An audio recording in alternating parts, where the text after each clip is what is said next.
Come on now, miss. Let's keep moving.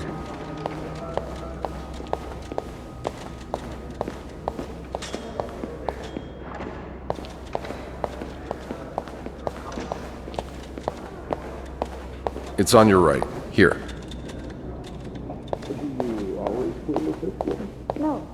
No, I'm usually in charge of the second and third. So each maid has her assigned for it. Yes, thanks. So, expect me to believe that's all you were doing there? Here we are.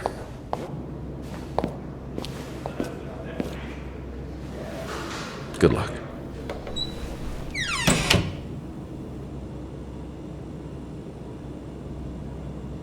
She's all yours, sir. Sophie Roy, I'm Detective Maurice Tremblay. Let's see. 21 years old, working at the Clarendon for over a year. Husband? I'm sorry? Are you married? No, not yet. I live with my mother. She's sick, so I have to take care of her. No father? No. It's always just been me and my mom. All right, Miss Roy. I need you to tell me everything that happened, starting with this morning. Oh, par la fontaine, les filles s'en vont et s'y promènent au bras des garçons. Tu les entraînes au cœur des buissons où elles étrennent l'amour en saison. Tu les enchaînes dans un tourbillon de vrais poèmes, car dans les frissons naissent toujours les plus belles chansons d'amour. Au clair de la fontaine, j'ai vu dans tes yeux mille couleurs. Quand la claire fontaine s'amusait au jeu de nos deux cœurs. Vacuuming's done. Now just a bit of tidying up and I can go on break. Longtemps de ce vieux parc, la fontaine, tu dans tes grands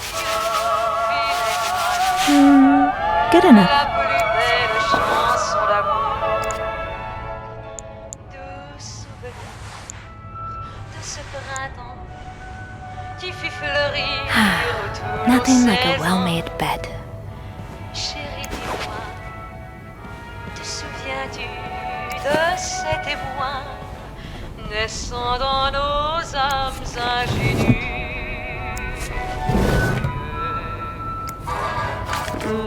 That's a lot of money to owe. Just what did you get yourself involved in? Laissez la chanson, tu nous entraînes dans le vieux buisson, comme aux anciennes et douces saisons. Qui nous entraîne dans le tourbillon, le vrai poème, car dans ces frissons naissent toujours les plus belles chansons d'amour. La vie qui nous mène sous les vieux rameaux du temps passé, dans nos âmes ramène les tendres échos. Only menswear. Are you in town for a business trip, maybe? La fontaine, le dernier frisson de ce poème, mutile sans façon, est aujourd'hui la vraie chanson de notre vie.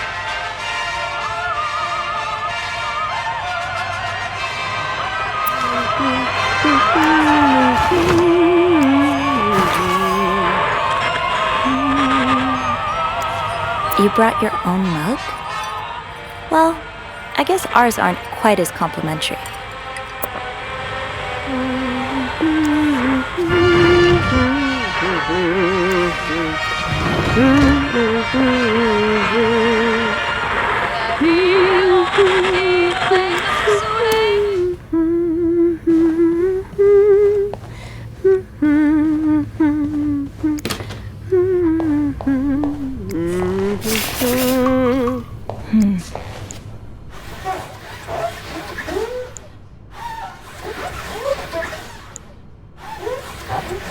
And voila, good as new.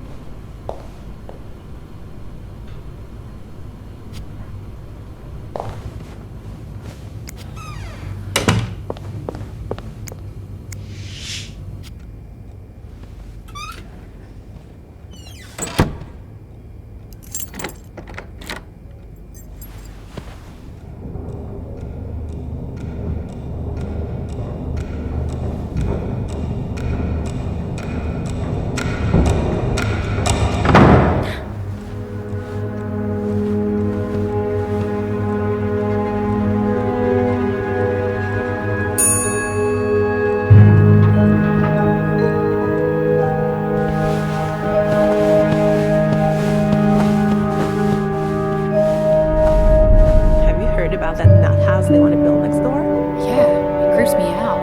Imagine all the weirdos who'll start hanging around the hotel. I can think of someone who'll feel right at home. Look at her, always glued to that gossip magazine. Do you think she has any real friends? Or is it just Gracie, Joan, and Marilyn? Well, when your own life is that dull, you need to get your excitement somewhere. Oh, did you see Rebecca come in this morning? She was wearing the same clothes. Now, don't you think you're overreacting? This is exactly the kind of behavior Linda warned me about. She's doing everything she can to break us apart. Sophie speaking. Hey, it's Beth. Do you think you could come up real quick? Sure. I'll be right there. You're right, you shouldn't. No, I realized I couldn't blind. I was so in love with you that I couldn't see. What?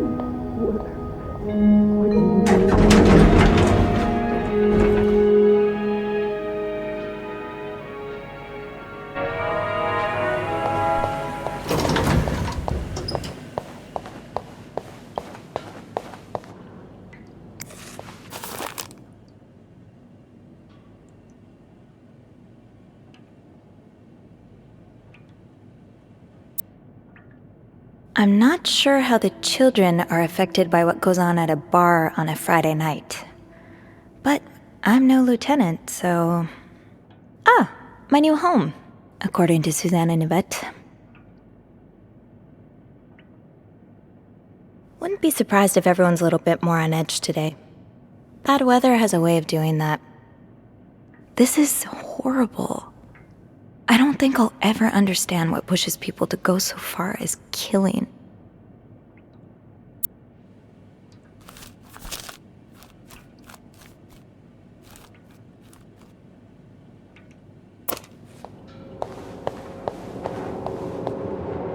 Poor Nicole. No one should be stuck cleaning up the reception hall after a ball, even if they did draw the short straw.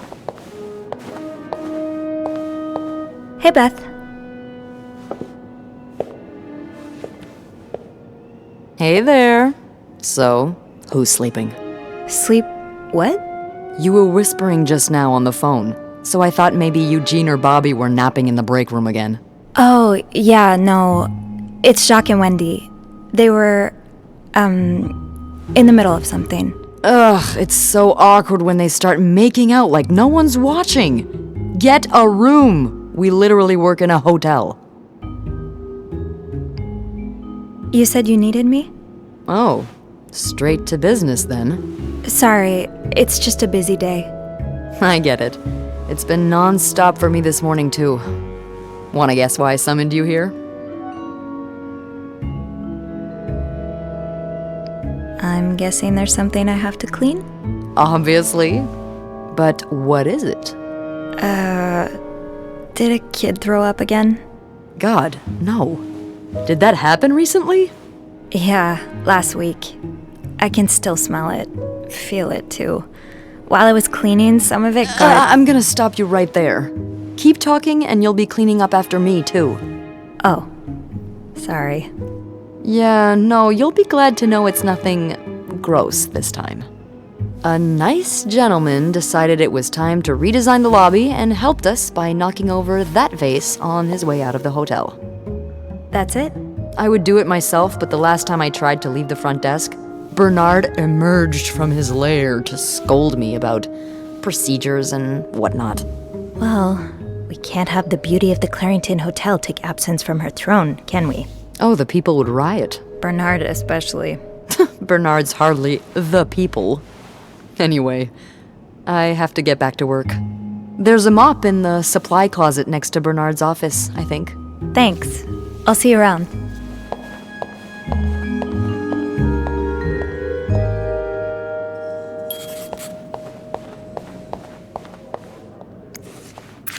Linda's been putting these everywhere lately. It's weird that Bernard allows it.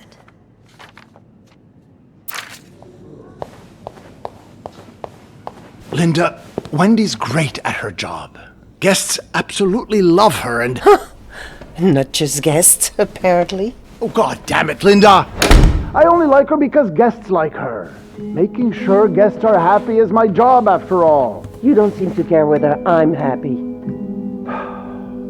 Listen, if Wendy wasn't doing her job, that'd be another story, but I can't just fire her without good reason. What if she stirred up trouble among the staff? Would that be a good reason? Curiosity killed the cat. Oh, Andrew, hi. I'm sorry, I was just... Spying on our manager? No, I heard something, and I... Hey. It's okay, I'm just pulling your leg.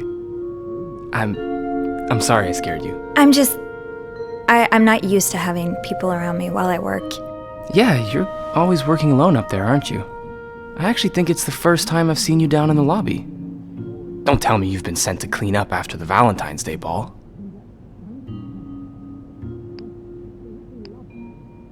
No, Beth called me.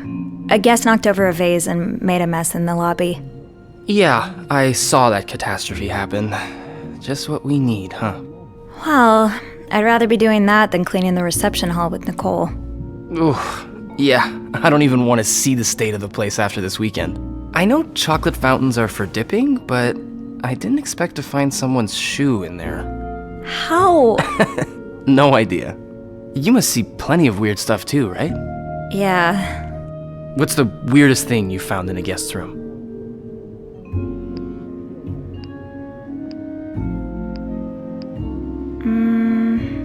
A few months ago, I found stacks of pennies in a room's toilet.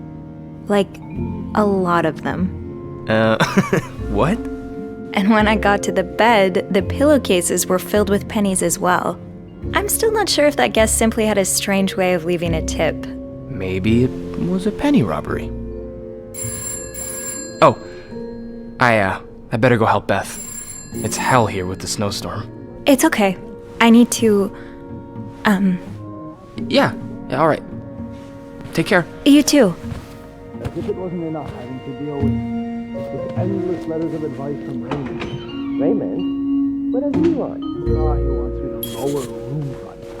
Make sure the hotel... Bobby made it very clear he doesn't like anyone walking into his kitchen uninvited.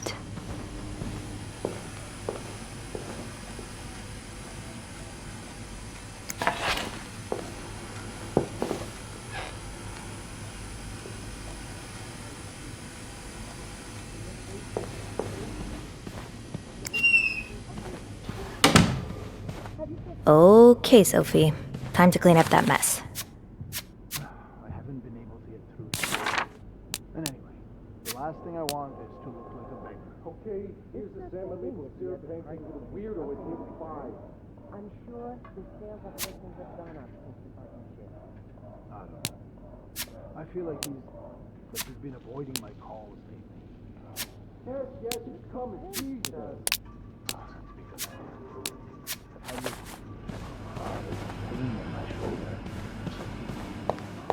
I'm really sorry about that. I'll have a word with our kitchen staff to make sure it doesn't happen again.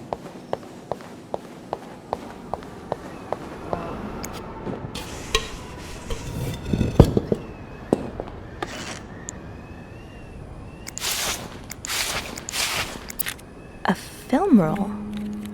The guest must have dropped it when he knocked over the vase.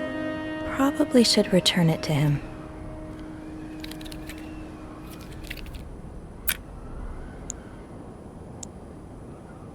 Ew. I better throw that away.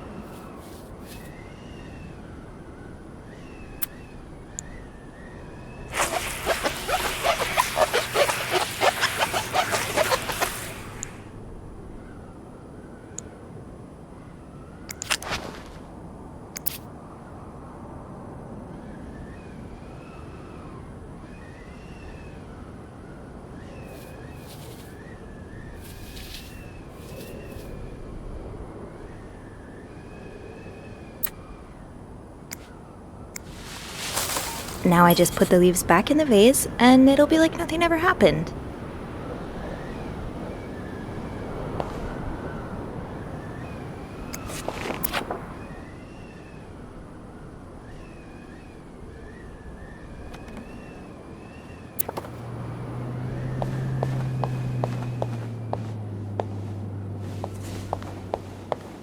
I understand, Mr. Ramsey. I wish I could make the snowstorm disappear. I really do, but sadly, that's not within my power. Beth, who knocked over that vase? Mr. Spade. Mr. Spade? Well, I can check with the airport and let you know when flights resume. Until then... Yes, I know. You've said that already. But... no, that's very unlikely. So, which room are you staying in, Mr. Spade? Well, you're welcome to speak to my manager if you'd like. I'm sure he'll be thrilled to talk to you.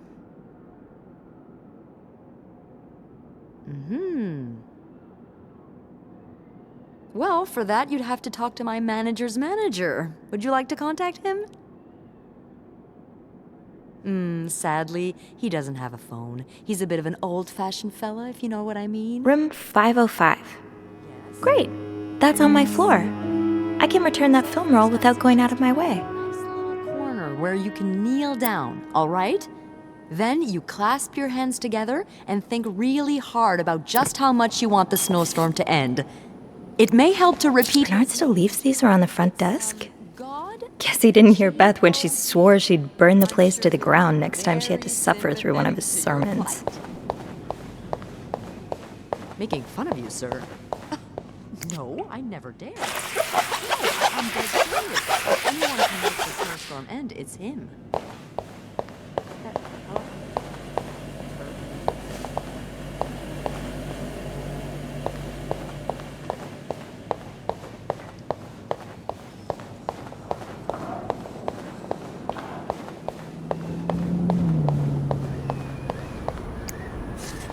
Almost forgot.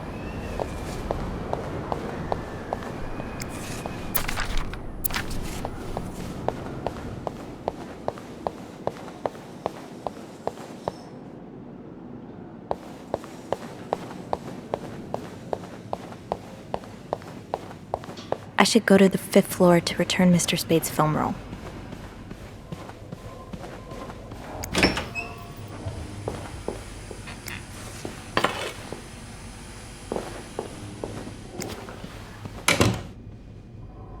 Stairs, exercise. Elevator, convenience. Yeah, elevator wins this time.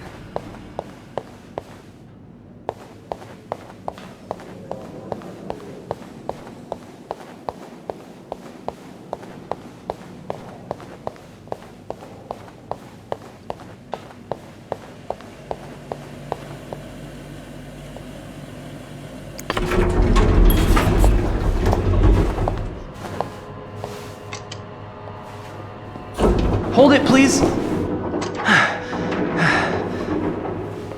Phew, made it. Thanks. You're welcome.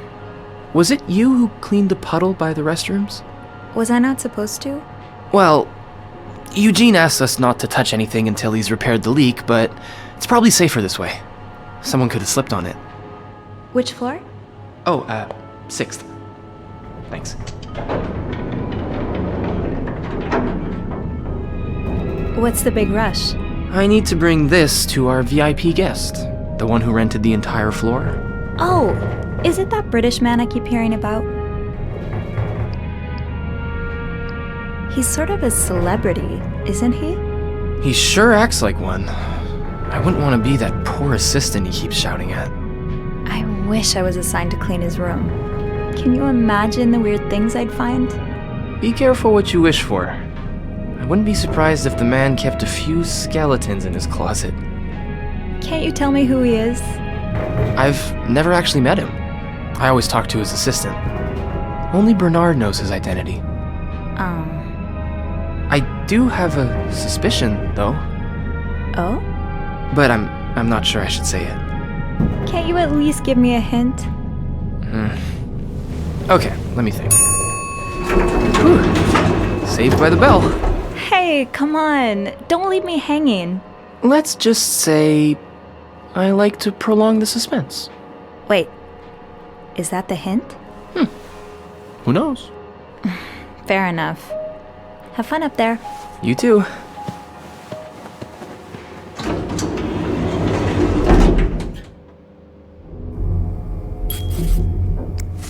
This This must have been so much fun.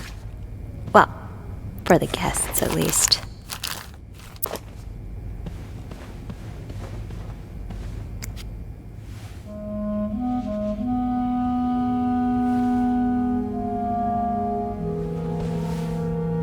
Mr. Spade?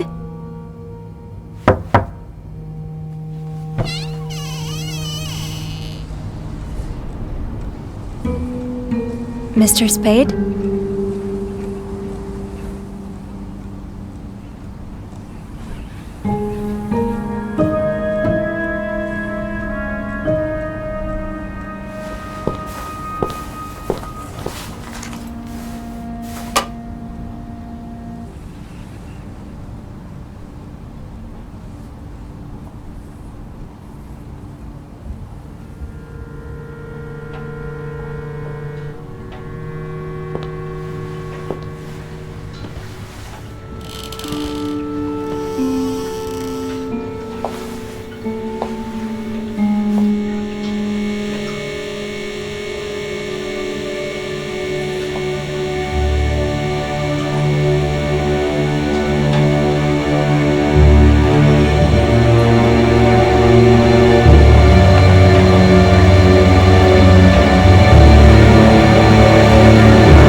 What is this?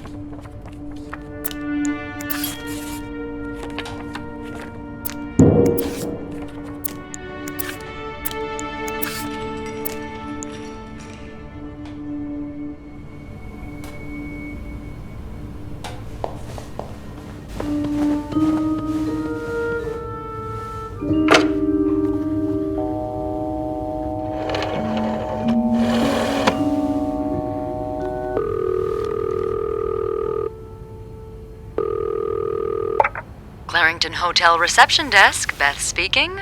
What can I do for you on this very fine day? Beth, I need your help. Sophie? What's going on?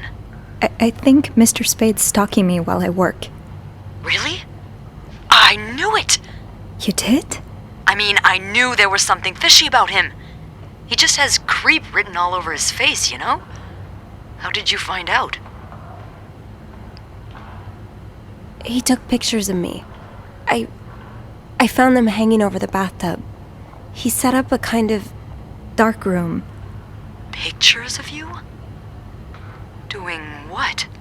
I can't believe I'm about to say this, but sometimes when I clean the rooms, I get a little curious and, snoop through our guest stuff. Sneaky. And Mr. Spade caught you in the act, I suppose? Yes. I think we should call the police. No, that's a terrible idea. But Sophie, that man has pictures of you running your hands through people's stuff. But I didn't steal anything. I was just snooping, I swear. I know, but say a client reports something missing. Those pictures would put a big red target on your back.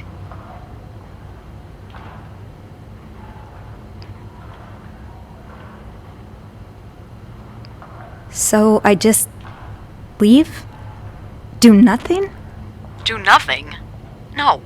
But it'd be smarter to wait until you have the whole story. Or at least more than you have now. Before making a move. I've been in dark rooms before.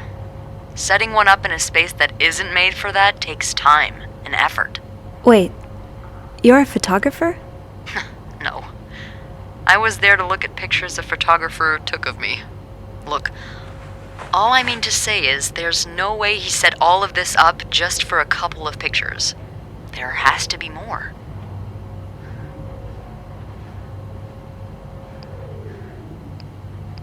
You want me to keep digging around? Well, there are pictures of you snooping. So why stop now? Beth? Oh, loosen up a little. No one's dead. Any idea where I should start then? Well, now that I think about it, I'm pretty sure I remember Mr. Spade asking for the combination to his room's safe. I bet you anything there'll be more pictures in there. Maybe, but I don't have the code. Give me a minute.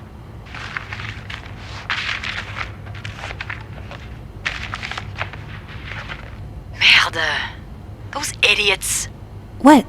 I can't find the combination list. The night staff's probably lost it again. Anyway, we always ask that clients write down their code somewhere so they don't have to call reception a dozen times. Maybe you can have a look around the room, and I call you if Mr. Creep comes back. You know, so you can get out of there in time. Okay. Yeah. Thank you. Oh, it's nothing. Oh, and Beth? Mm-hmm. Please keep this between us. Of course.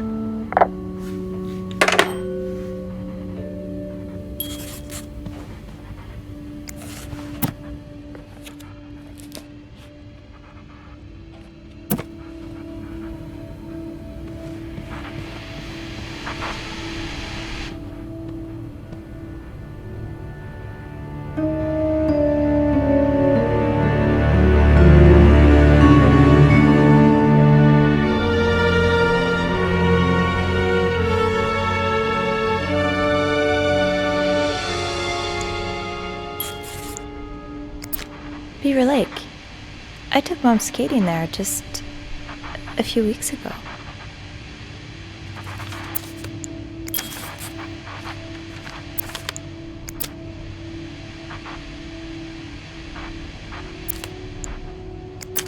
Harry's diner, too. Were we ever there at the same time? This was the sale where I found that winter jacket that Mom loves. Were you there, too?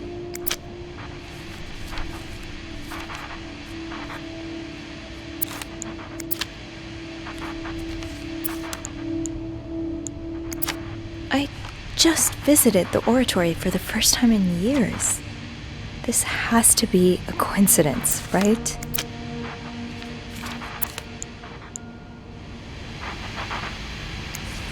Morgan. Is that your real name? Why did you check in under Mr. Spade?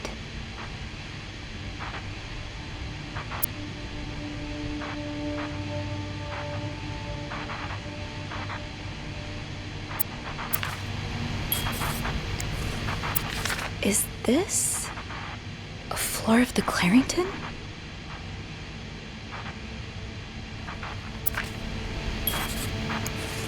One man's trash is another maid's trash.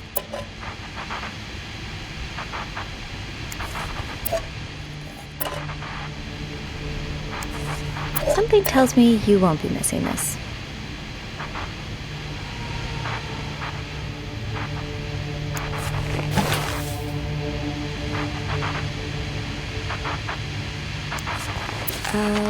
Request to move to 507. Why did you want to change rooms?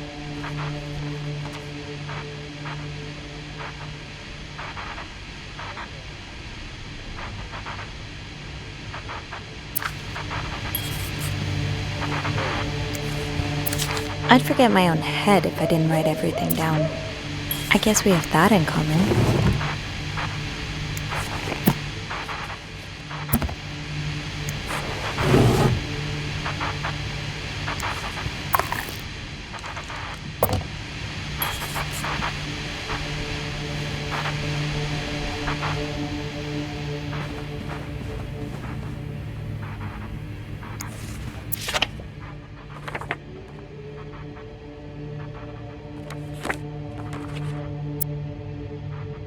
Ninth Infantry Division.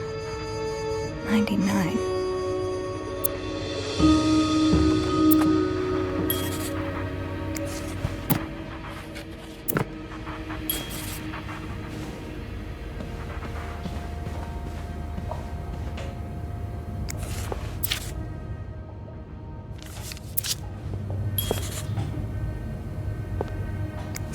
Did you intend for me to discover your little dark room? Or did this just fall down?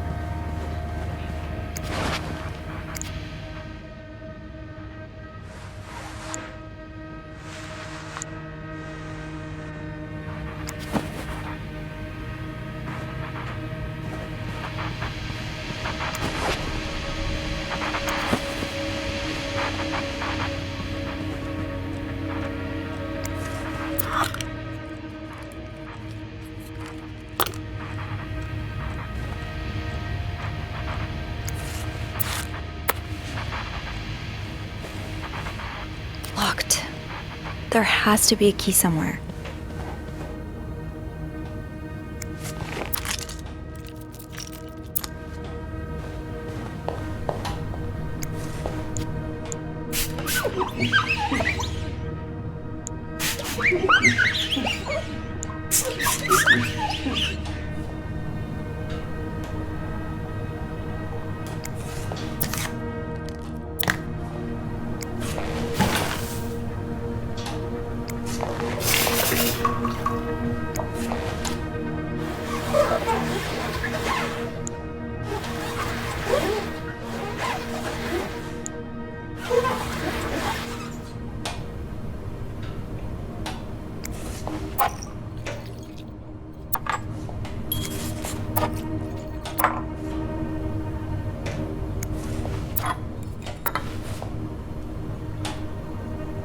I should bring that back to my cart.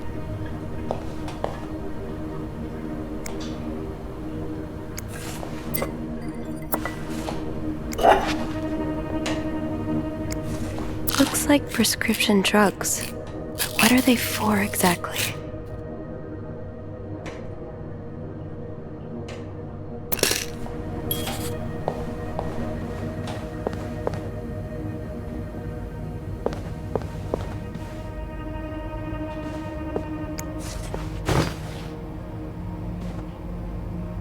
Let's put those on the bathroom shelf. Oh, I left the clean towels on my cart.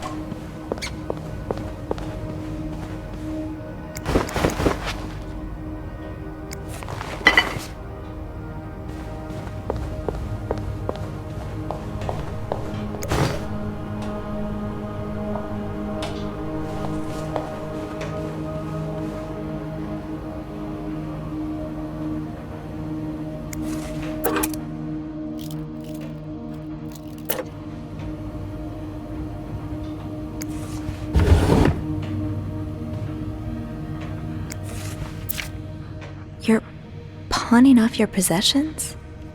What do you need the money for?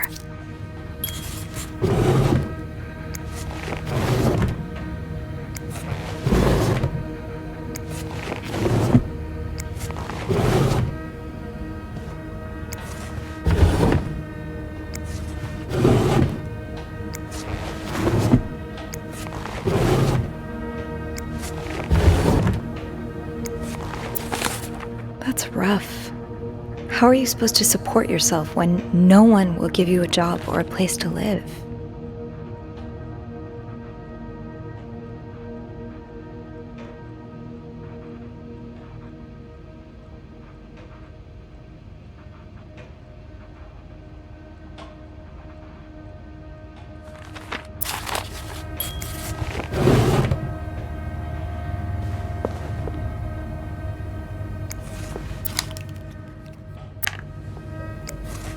That's a lot of film. How many pictures have you taken, Mr. Morgan?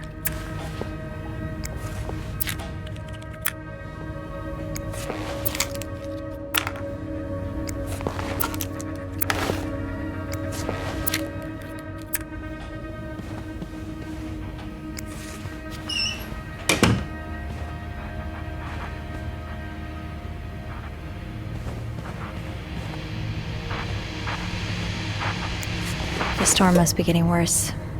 I hope Mom's not too bored without her TV shows.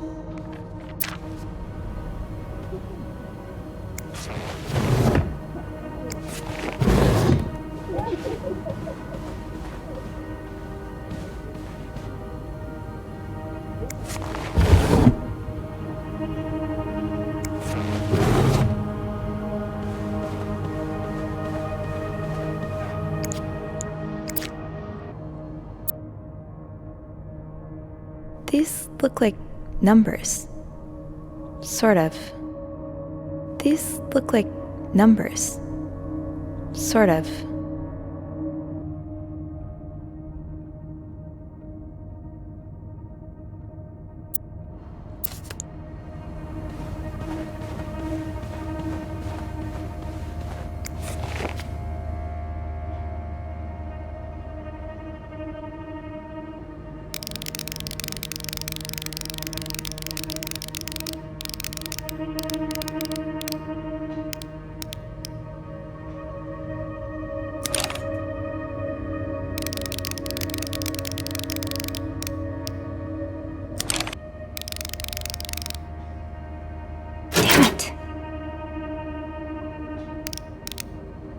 on, Sophie.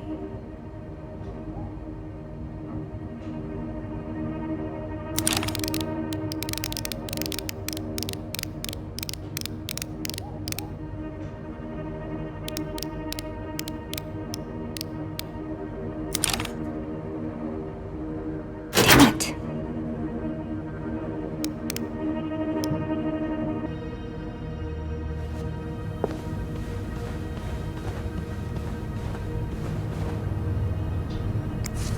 What do we have here?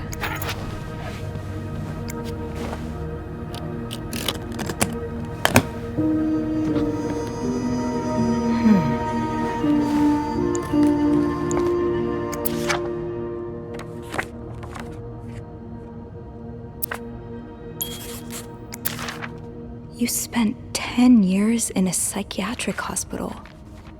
And it looks like you left with a long list of diagnoses and prescriptions.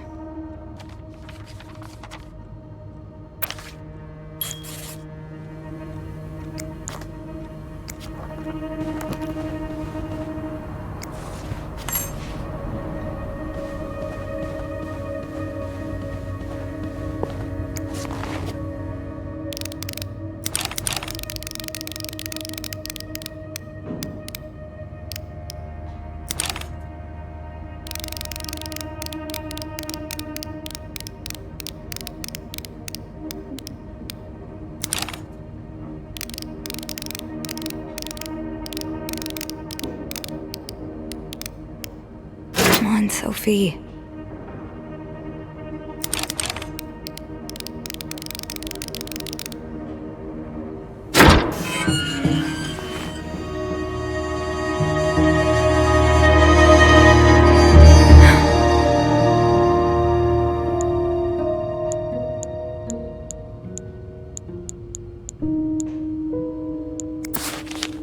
M and H. M and H. Who are they? Are they guests here? You're going through their trash? You really want to find out what M and H are up to, don't you? Why are you following them? And who's sneaking out at night? So many questions. Okay, Sophie, you should probably put this down. Now.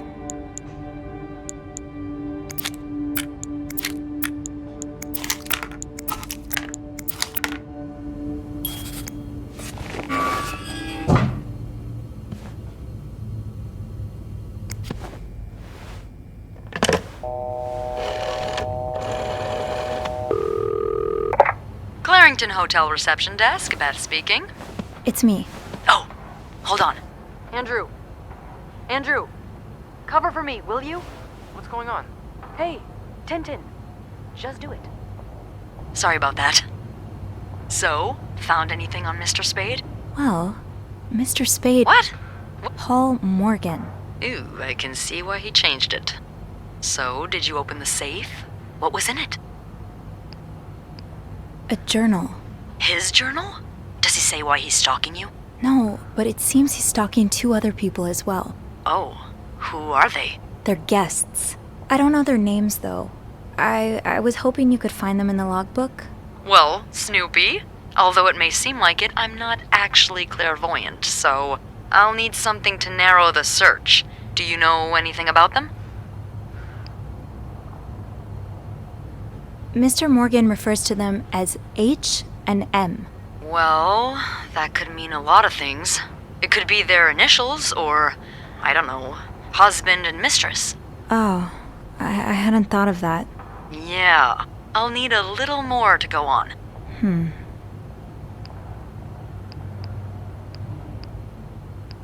From what I can gather, it seems they're together. Okay, so they must be staying in the same room.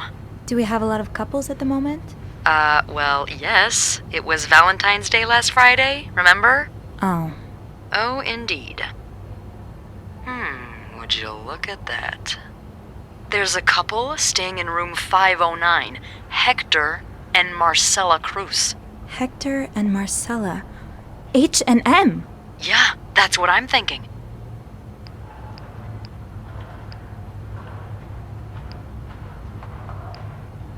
Do you know anything about the cruises? Well, I saw them come in and out of the hotel a few times.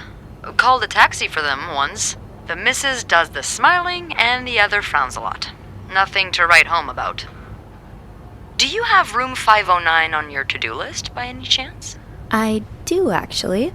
Then maybe you go clean it and have a little look-see? Yeah, nothing unusual here. Just a maid cleaning a room.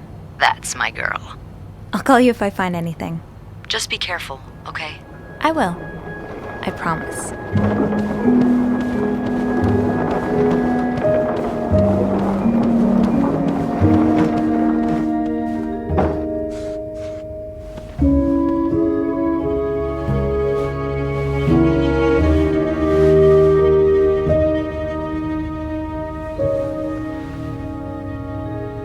I must have forgotten my keys in the break room again.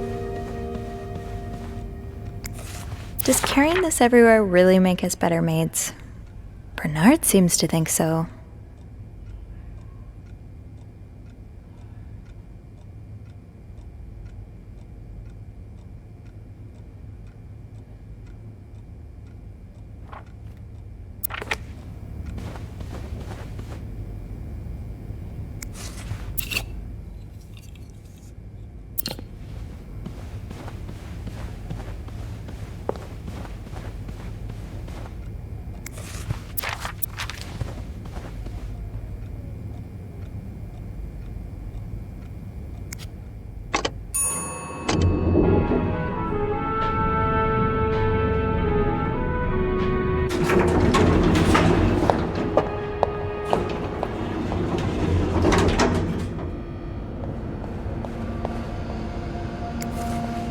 The way things go missing around here, sometimes it feels like the hotel just gobbles things up. Oh, Andrew. I hope someone here shares your passion for reading.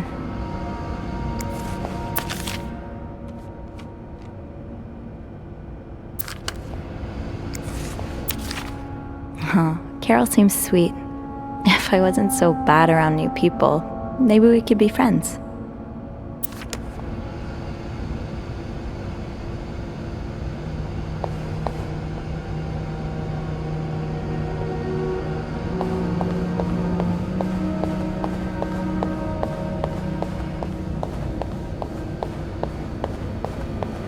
Shoot, it's locked. I guess I'll have to get Linda's master key instead.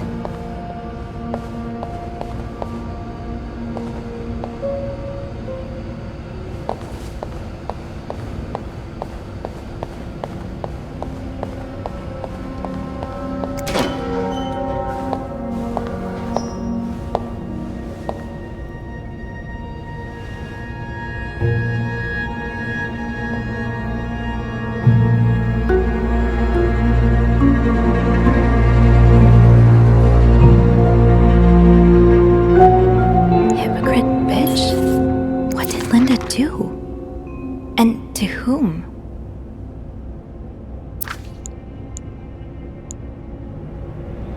That'll do. I'll just have to make sure I don't forget to return it. Linda, you're not even trying to hide the daggers in your eyes.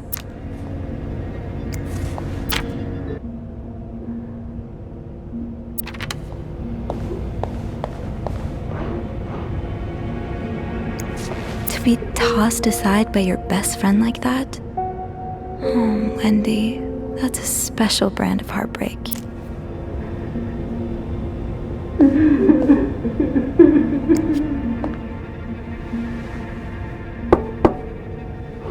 What is it?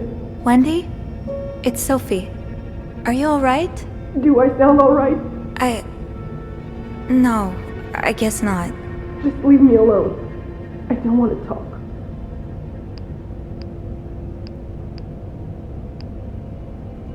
I was in the break room earlier, and, I couldn't help but overhear your argument with Jacques. I'm sorry he let Linda get to his head. He should be trusting you, not her. Yeah, well... I know I wouldn't be your first pick, but I'm here if you need to talk. Maybe later. I just can't talk about it. I can't talk about it right now. I'm sorry I was rude. It's okay. Sophie, Yeah? thank you.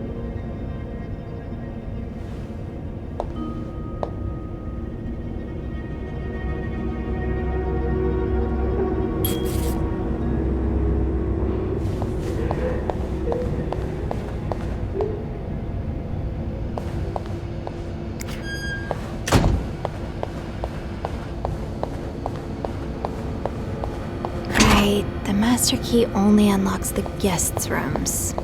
I'll have to get my keys later. At least I can get into 509 now.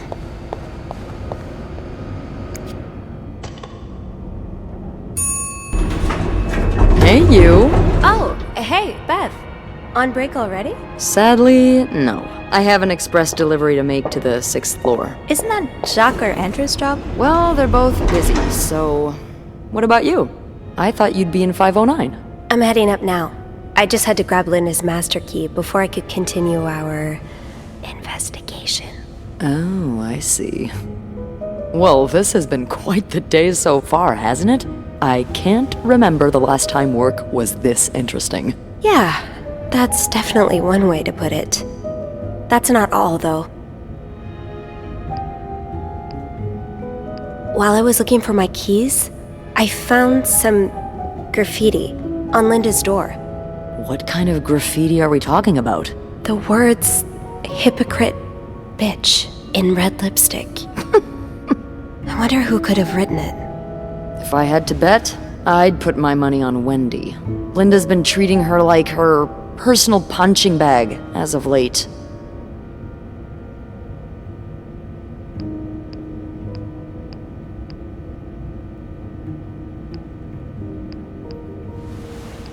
Yeah, Linda's been pretty bad to Wendy. I'm not surprised she snapped. Remember that day when Wendy came to work with that gorgeous perm? The staff, the clients, everyone complimented her. Then Linda came along and sent her right back home to straighten it out because her cosmetic choices were distracting the clientele. Ugh. I'm not trying to excuse her behavior, but I think Linda's under a lot of pressure right now.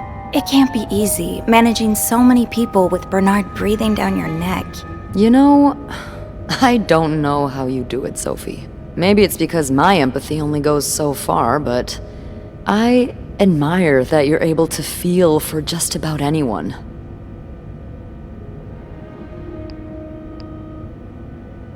I think it comes from my mom. As a nurse during the war, she had to care for all kinds of soldiers.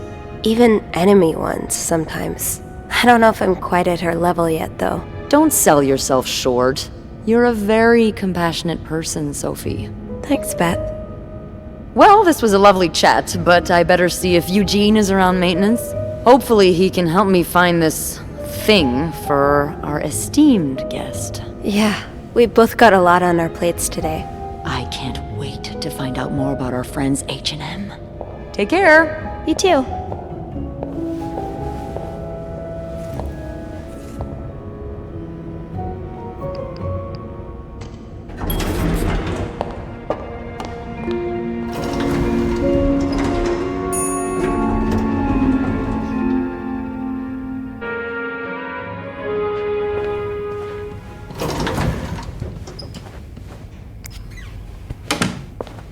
Oh, I do have 506 next on my list.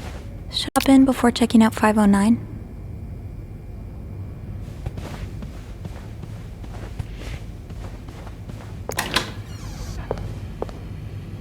Oh boy, someone's been living it up.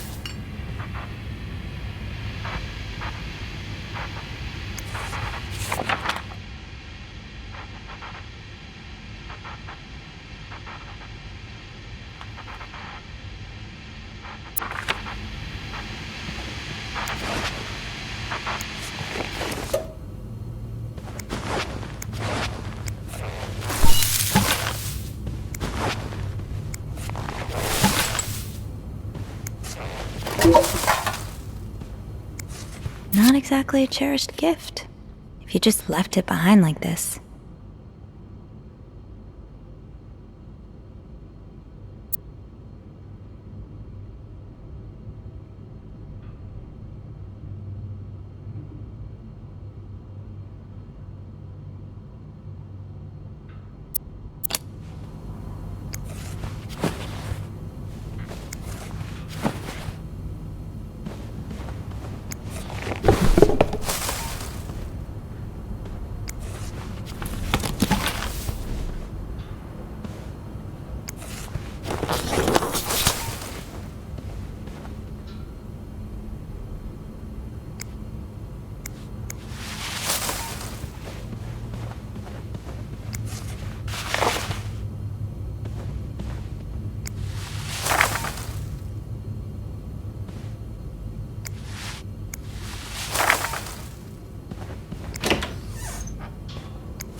Another day, another dirty dish to pick up.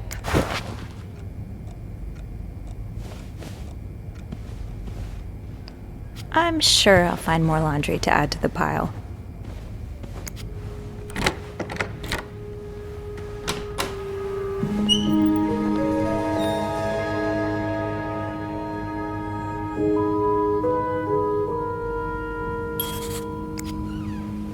Looks like someone had quite the shopping spree. More work for poor Rebecca. Hang in there, Reb. What were you apologizing for? And were you forgiven? I'll hold off on throwing this out just yet. The food's practically untouched.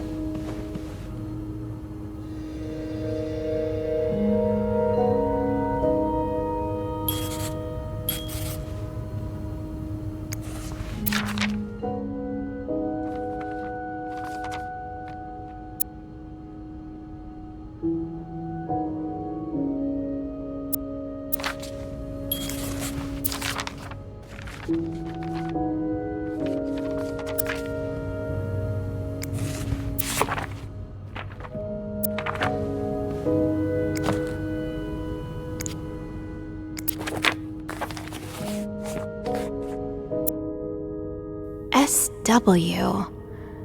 Looks like you had a few appointments with him, Mr. Cruz. Or her.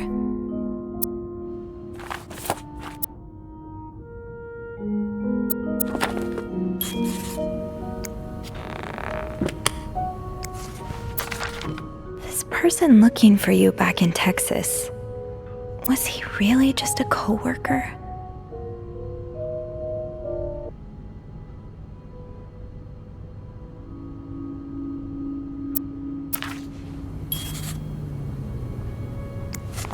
Wow, you look like a couple out of a magazine.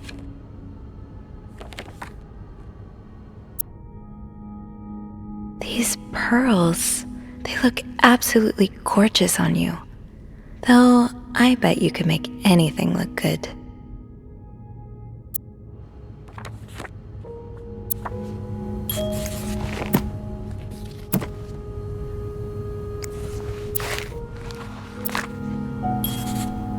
Someone's been sleeping here. I should leave it as it is.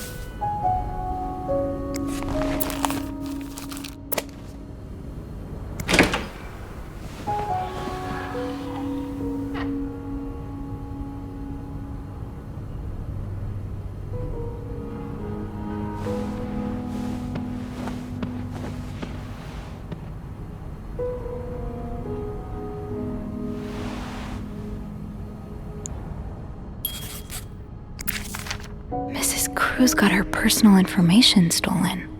Is Mr. Morgan behind it?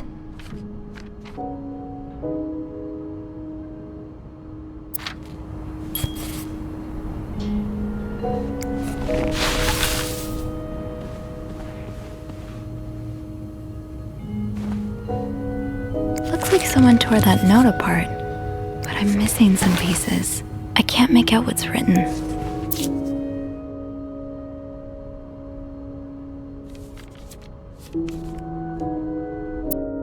These symbols, they look oddly familiar. These scribbles don't look random, but I can't figure out what they mean.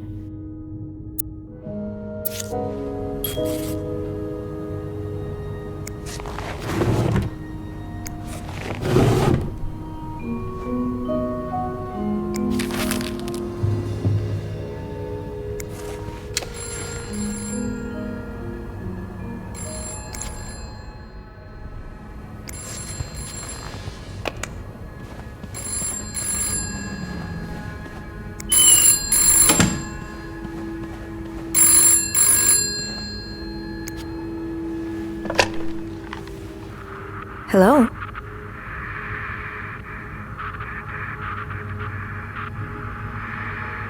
Hello? Beth? Is that you?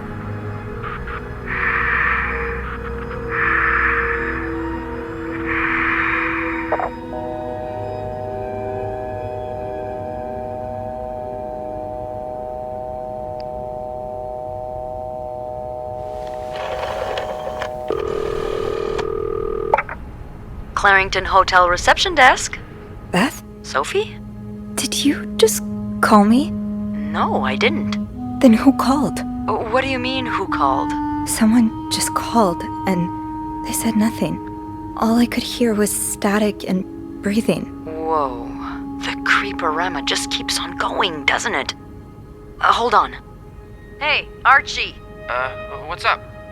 Give me a second, Sophie. Okay, so turns out Archie here patched a call through to 509 moments ago.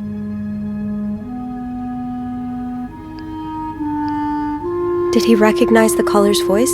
You think it might have been Mr. Morgan? Yeah. Let me ask. Okay, so it was a man's voice, but he can't be sure if it was our creep.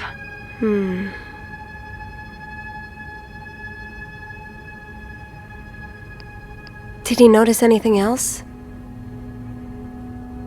He says he heard a faint bell in the background. It sounded like the elevator's bell, so he assumed the caller was one of our clients. You didn't see Mr. Morgan come back to the hotel, did you? No. I understand why you're creeped out, but I don't see how he could possibly know you're in 509. I didn't say a word to anyone. I know. Can you ask Andrew not to patch any calls here for a while? Trust me, I will. Thanks. I haven't had time to check all of 509 yet, so I better get back to it. Oh, before you go, I have some more info for you. I was going over the details of our little mystery when I remembered something about this morning. What is it? I saw Mrs. Cruz rush out of the hotel, all by her lonesome, not too long after Mr. Morgan knocked over that vase in the lobby. Really? Do you know what time it was exactly? I think Mr. Morgan left around 10, so I'm guessing between then and 10:05? What? I remember hearing a loud noise on the 5th floor right around that time. Like a door slamming really hard. Do you think it was her? Maybe. Hopefully I can make sense of all of this. I'm sure you will. Call me as soon as you find something. Okay. Thanks for the info.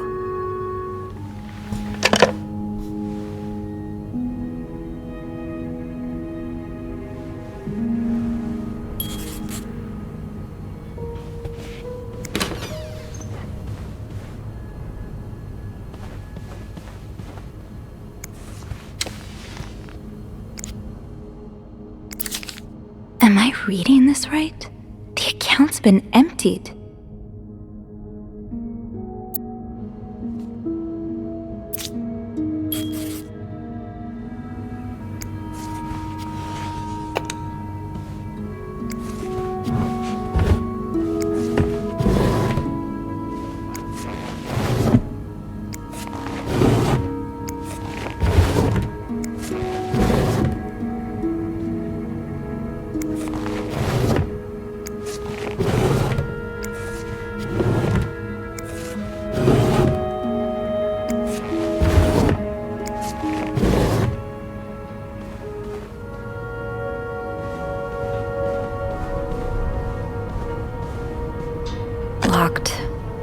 It looks like the code is made up of 4 letters.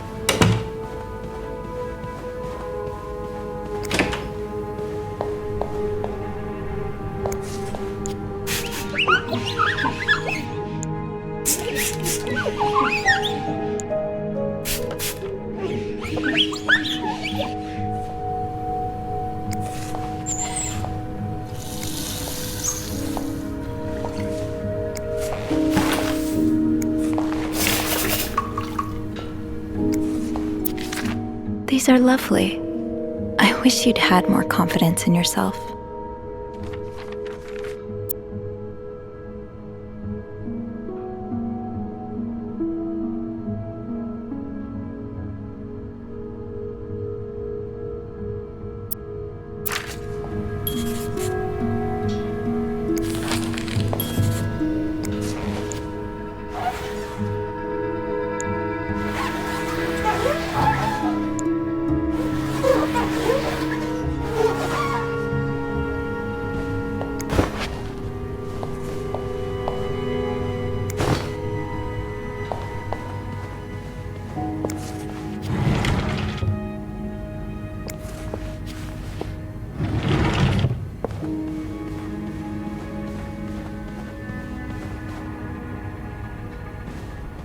Someone's been sleeping here.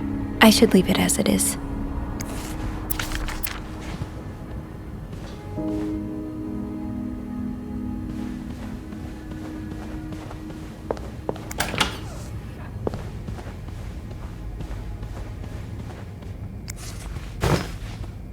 I'm sure I'll find more laundry to add to the pile.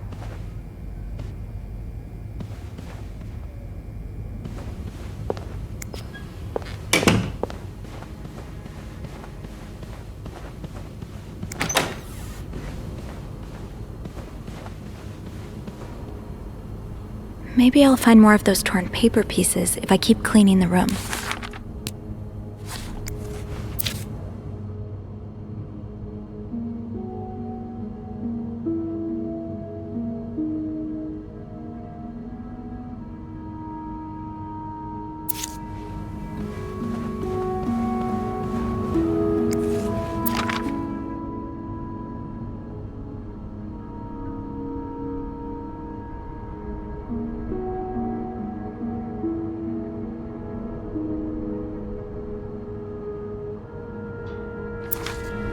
Locked. It looks like the code is made up of 4 letters.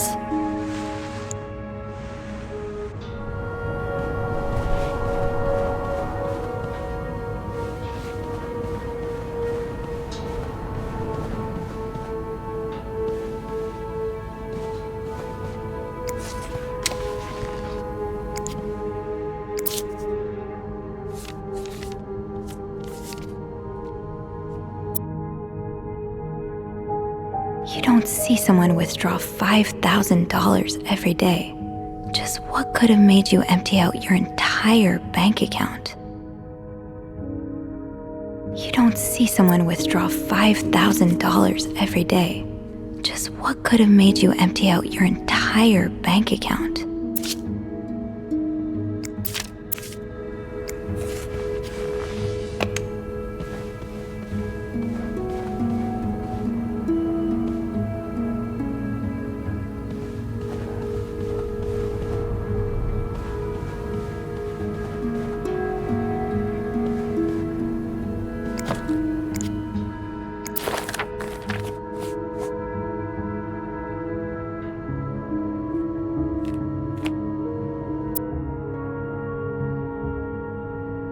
SW. Looks like you had a few appointments with him, Mr. Cruz. Or her.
It's some kind of code.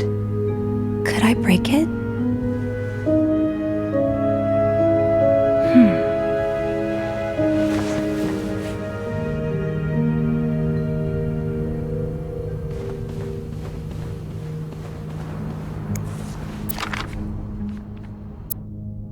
Oh, these symbols match some of the ones on the torn message. That's one of the symbols.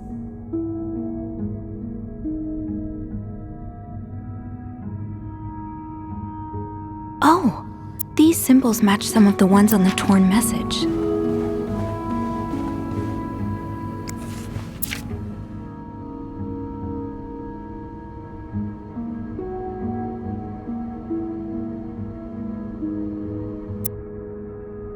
More of these symbols. Just what I was looking for. More of these symbols. Yes, these are part of the same set. I think I can use this.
Yes, these are part of the same set.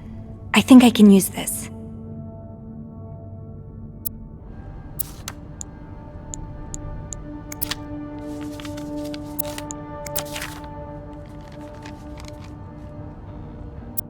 More of these symbols.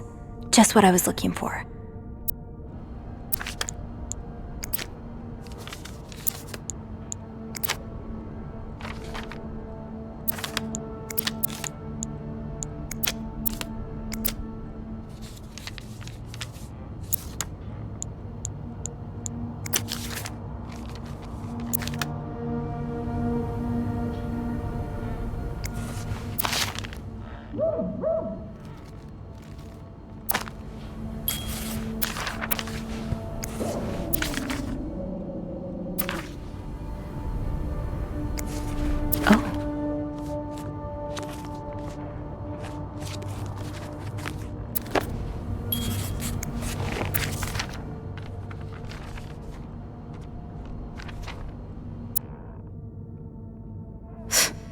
Who knew Bernard could be nice? Yeah, no surprise Bernard denied the request.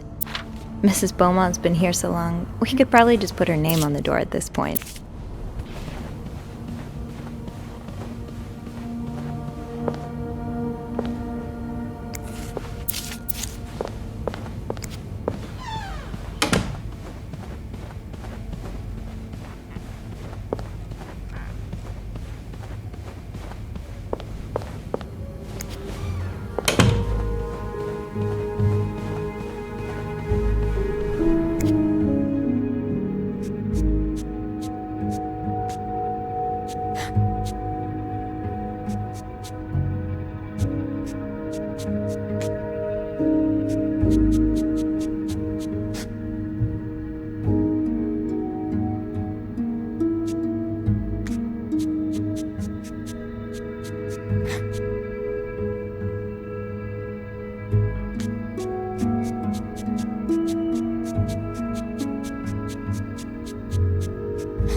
I should keep an eye out for those symbols.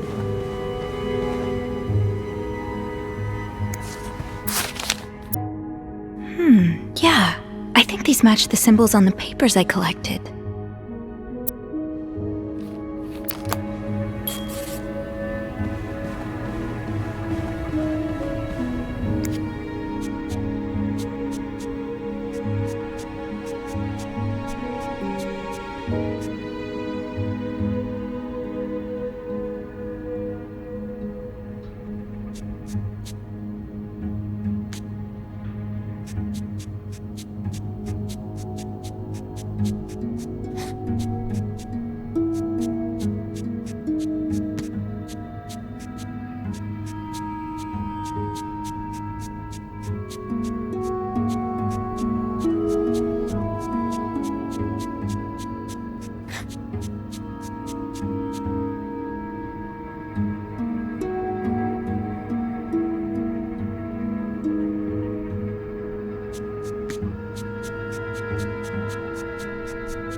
I will leave notes in the vent next to your room.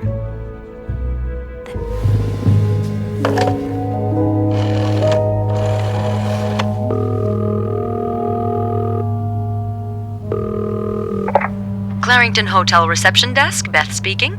Hey Beth, it's me. Hey, so how did the snooping go? Find anything? I did.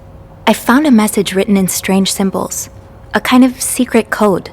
A secret code? Well, spill the beans. What did it say? I will leave notes in the vent next to your room. In the vent? Who the hell does that? I don't know, but whoever the message was intended for went through a lot of trouble to hide it. It was torn in 12 pieces and scattered in 3 different trash cans. So do you think one of them's having an affair? I don't know. It really looks like blackmail. Blackmail? What makes you say that?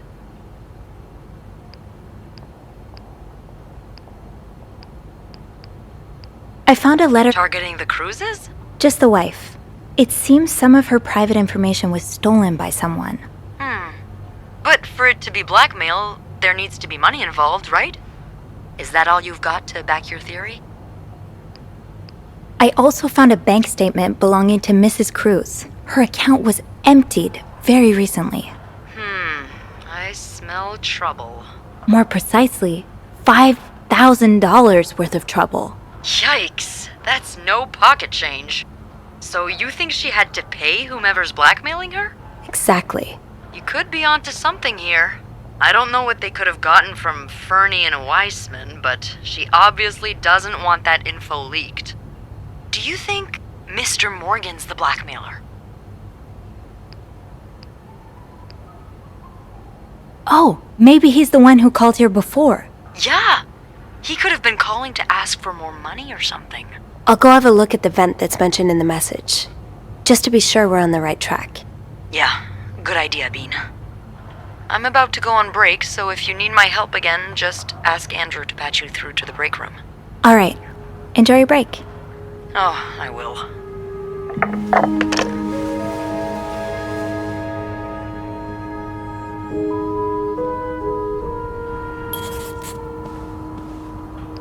The message said, next to your room. So it has to be a vent in the corridor. People have seen it. For sure. I could have been on my door for a few minutes.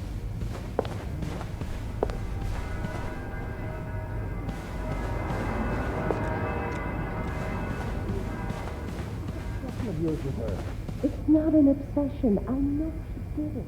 Linda. To get back at me. She thinks it's my fault Jack broke up their engagement. Do you have any proof? I do. I found this lipstick in one dress.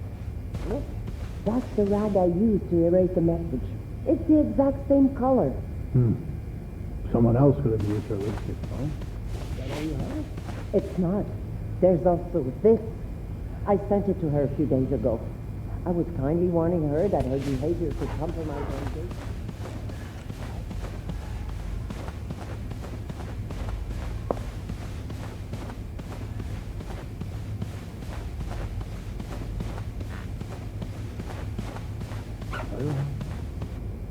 I'll call Wendy to my office later and fire her.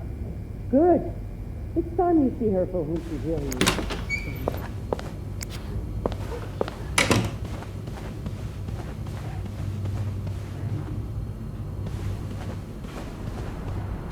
The message said next to your room, so it has to be a vent in the corridor.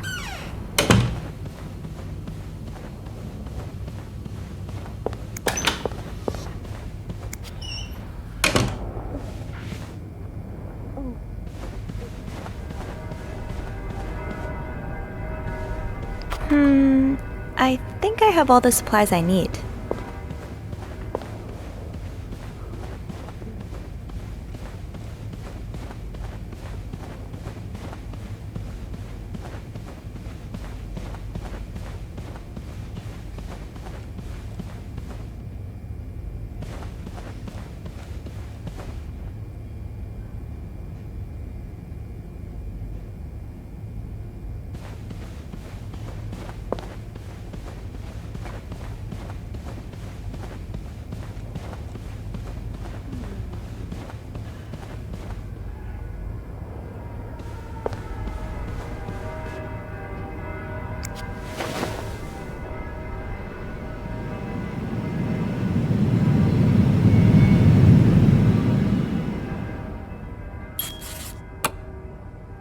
Can't open these without a screwdriver.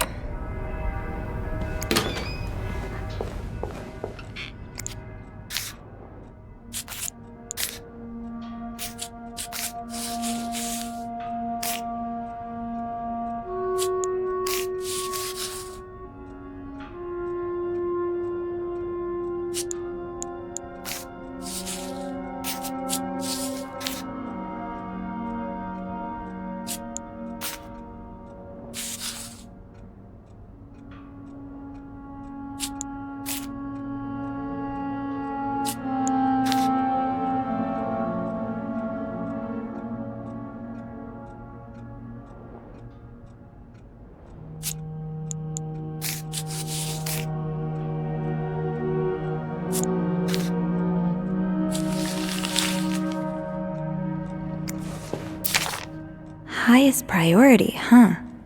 That means Eugene's probably working in Bernard's office right now. It sounds like Eugene asked Bernard to stop opposing the construction of the new psychiatric hospital. And Bernard was Bernard.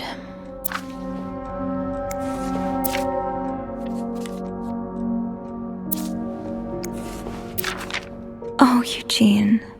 I had no idea.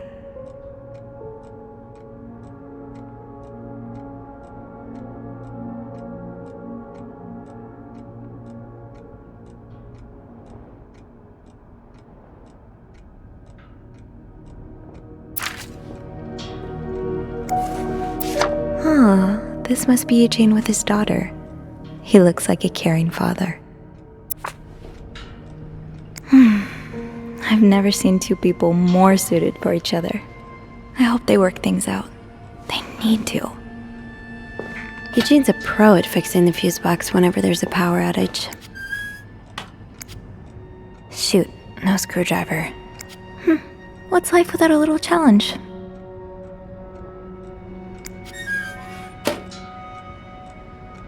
Wait, Sophie, you don't need these. Be careful. It's a slippery slope towards becoming a hoarder.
Eugene must be down in Bernard's office. I should go ask him for a screwdriver.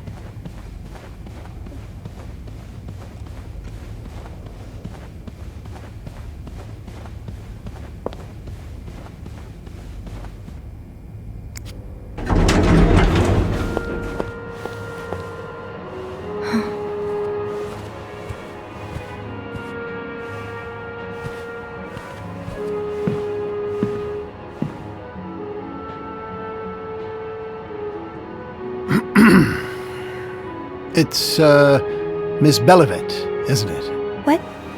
Oh, Roy. Oh, right.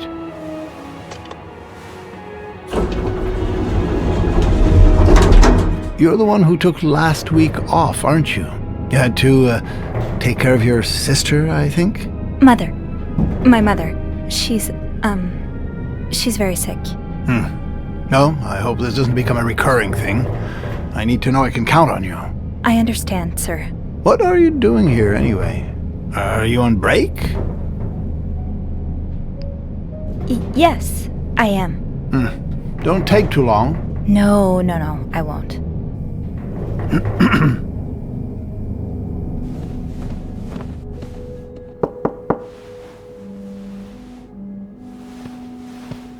Well, don't you look mischievous. Hey, Bean. If you're planning to give Bernard a good scare, sign me up. No, I'm looking for a screwdriver. For the vent. Linda asked Eugene to fix Bernard's window. Oh, I see. Eugene? What the hell? You'd better go and take a look. I'll stand guard by the elevator and make some noise if I see Bernard coming. Okay, thanks. I'll be quick.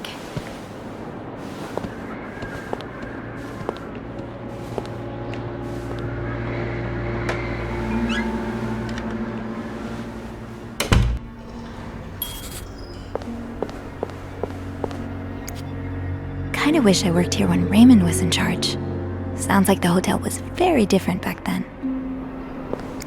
Well, just look at these distinguished gentlemen. And a young Bernard. Opposing something that could help so many people just because it's close to your hotel? This is ridiculous. So, I take it the open window was not an accident.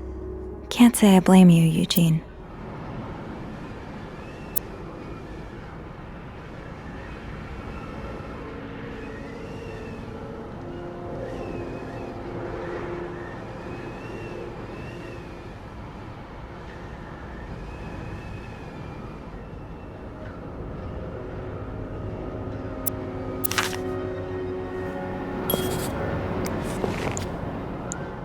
Aha! Let's get you to that vent. With this blizzard, Bernard's office will be a skating rink by the end of the day. Best to avoid that. This does not look like a nice brotherly check-in. I had no idea things were this bad between Bernard and Raymond.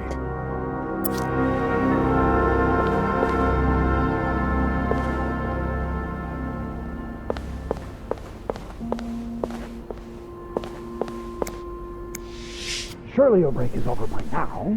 No, it's not. I came by here not too long ago, and Andrew was already covering for you. That's because I was in the ladies' room. That's no excuse to... It's my time of the month. You're married, aren't you? So you know how it is. I have to go more often, and sometimes I stain the furniture, and don't get me started on all the... That's enough details. Miss Belivet, what were you doing in my office? I was simply closing the door. Someone left it ajar. Really? But that doesn't explain what you're doing on this floor. You know very well the cleaning staff isn't supposed to wander around the lot. You wouldn't be lying. No, I swear. It's my fault. I asked her to come clean up a mess I made. Spilled coffee. Coffee? Oh, Miss Lambert, you're not supposed to have beverages at the front desk. Yeah, well, there are so many rules here. I lose track. Come with me.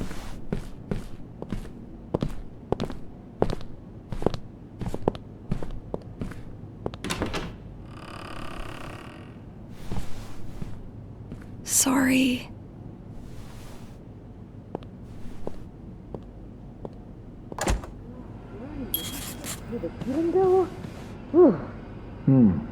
Now, there was a problem with the window, but it seems Eugene fixed it. Sorry, ma'am. How big did you say your party was again?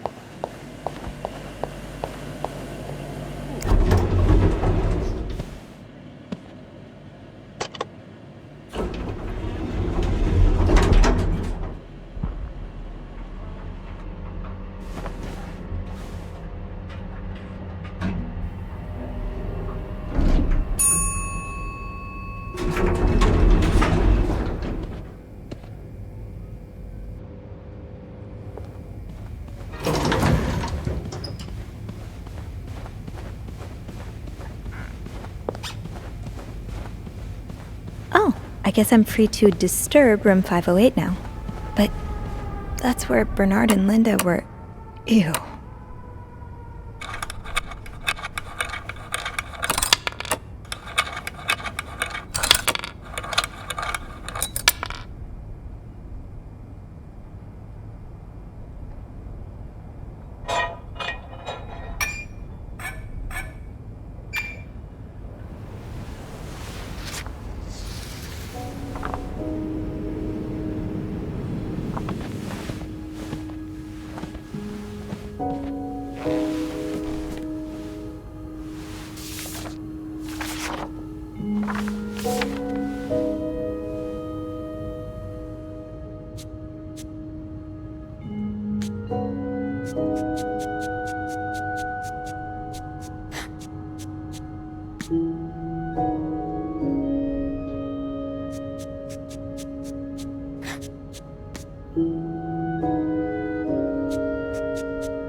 Meet me tonight in my room. Michael will be sleeping.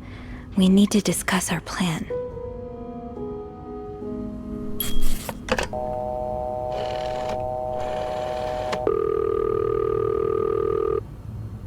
Clarington Hotel reception desk, Beth speaking. It's me. Oh, hello, Bean. Anything new to report? Yeah, but I also wanted to thank you for saving my skin earlier. Oh, you're welcome.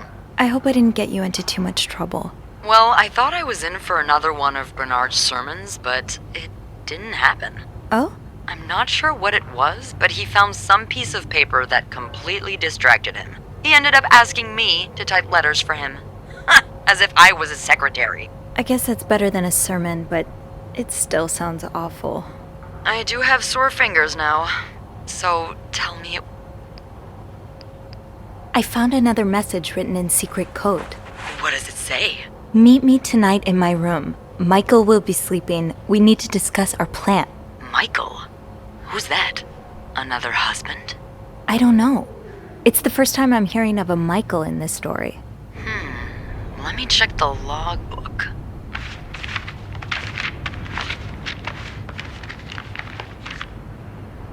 There's a Michael staying in room 507. Mrs. Beaumont's room? But she doesn't have a husband. She's here alone with... Oh! Michael must be her son. I got him some extra blankets the other day so he could build a fort. Could Marcella... Yes? No, never mind. So, what's next? I guess I should go have a look at 507, but it's not on my list.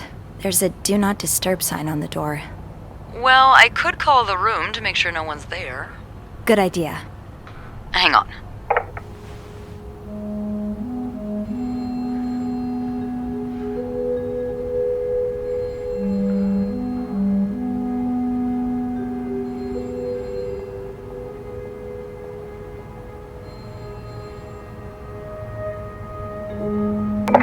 You've got the all clear, Bean.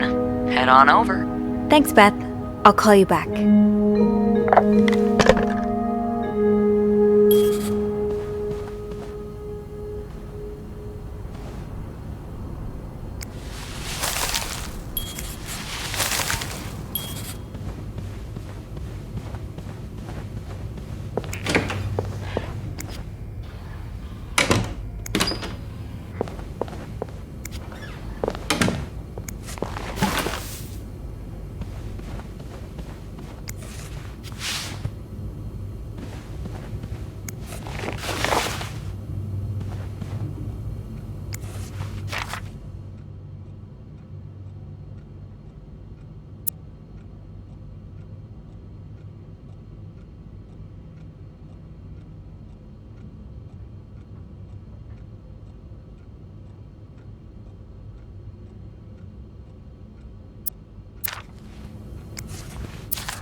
Oh, Michael. Adults can be so confusing. I promise it's not you.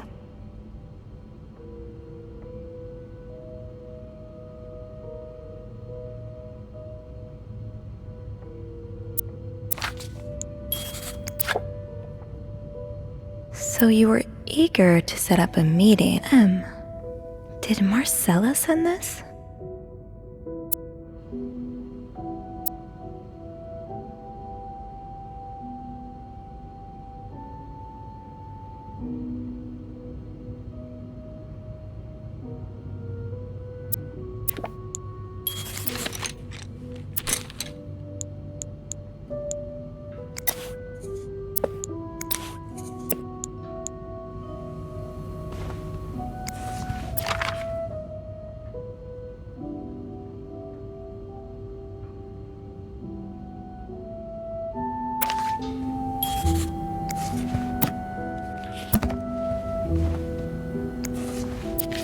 Sounds like this is from your school days, but the name of the sender is smudged.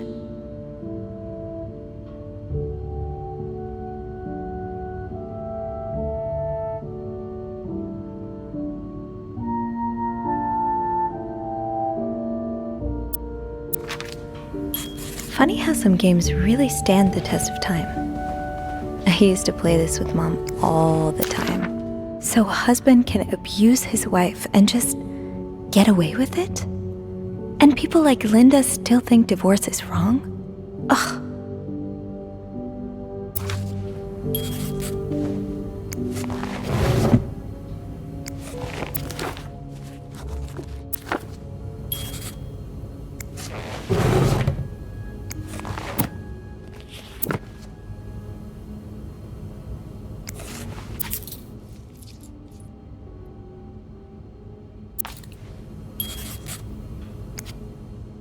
Locked. The key has to be around here somewhere. Ah, that's so sweet. I didn't do much, but I'm glad it meant something to you.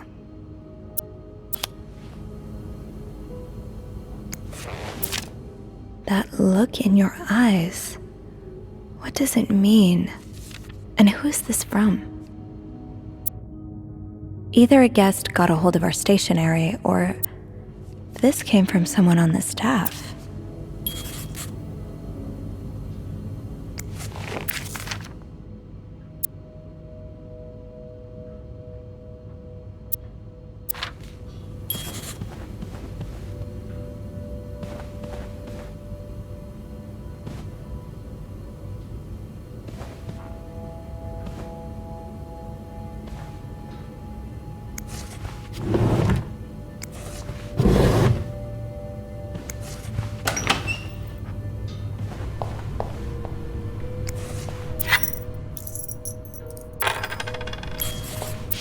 Looks like someone grew tired of looking at your face, Mr. Beaumont. He's all but outright threatening you. Oh, I hope you can stay as far away from him as possible.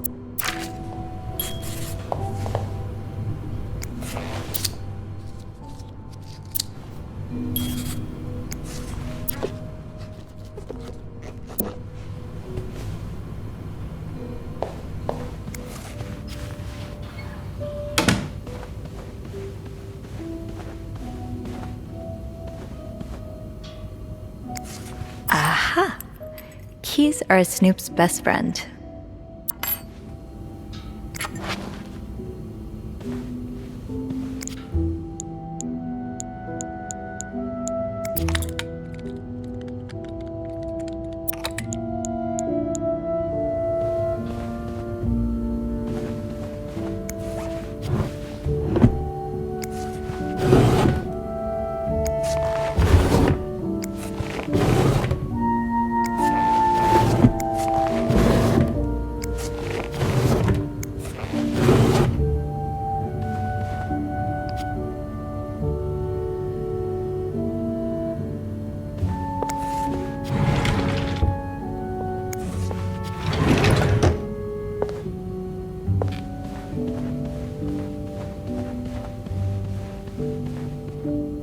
Funny how some games really stand the test of time.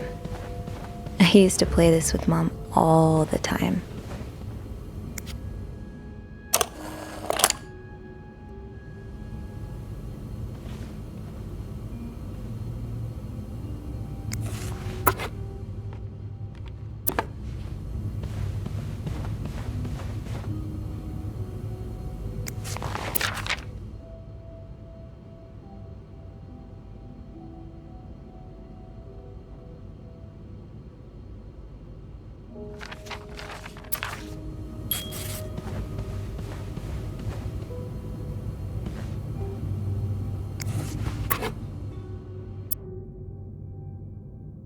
You almost look like Marcella.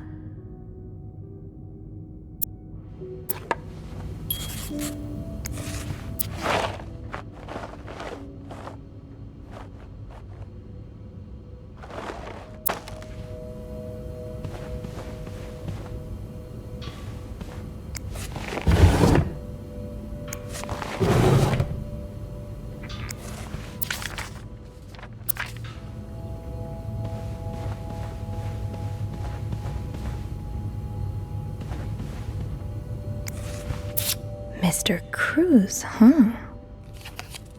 Numbers, dates, times. What does it all mean?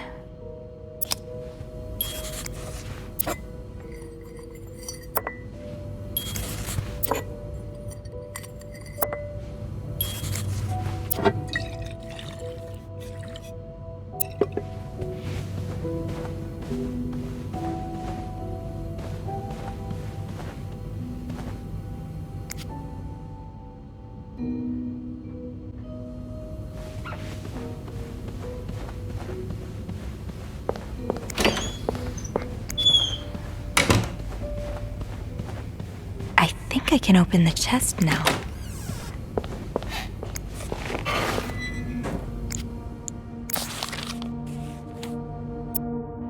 Ah, there you are. With Marcella. God knows where she is.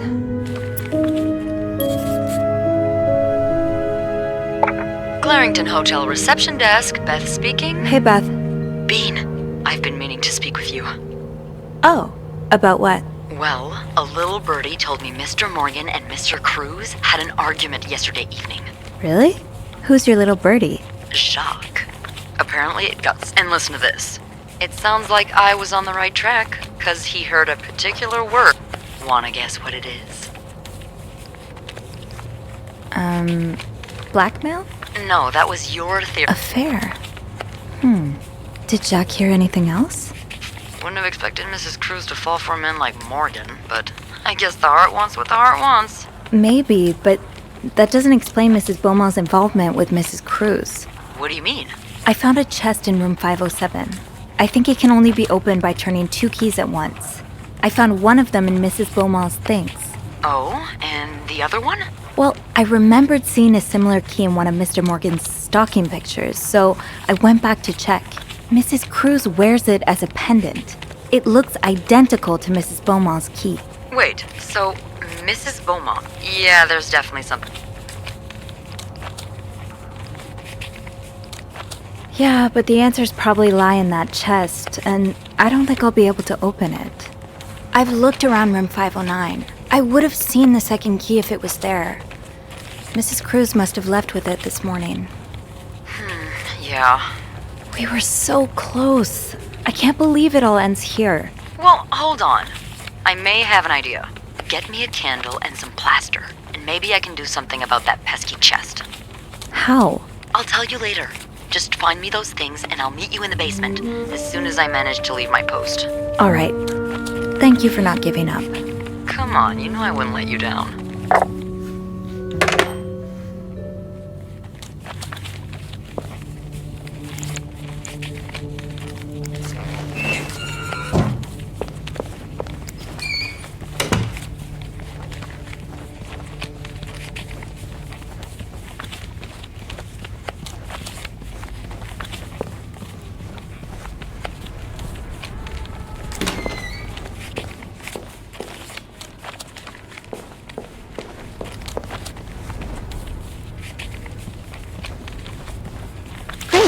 This takes care of half of this little scavenger hunt. As for the candles, doesn't Rebecca keep some in her locker downstairs?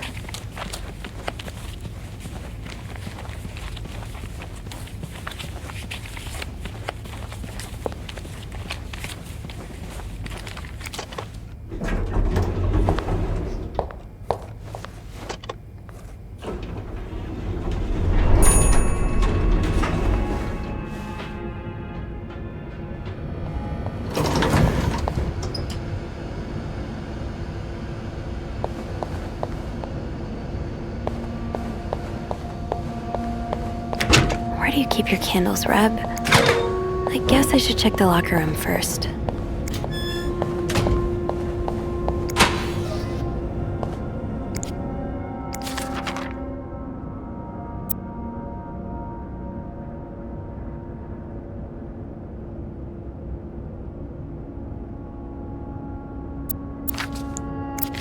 So you do have a stash of candles, but where is it?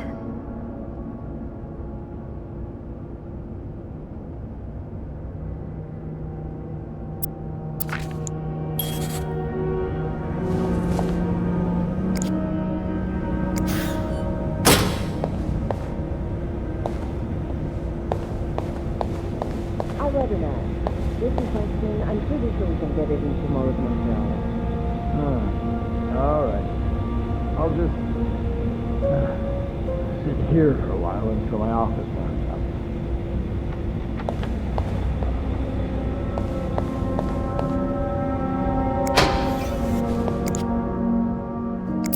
Are you looking to buy land? I know you grew up on a farm. Wait, is this you, Beth? What on... Didn't I find one of these in Anne's room, too? The White Cat must be a popular spot.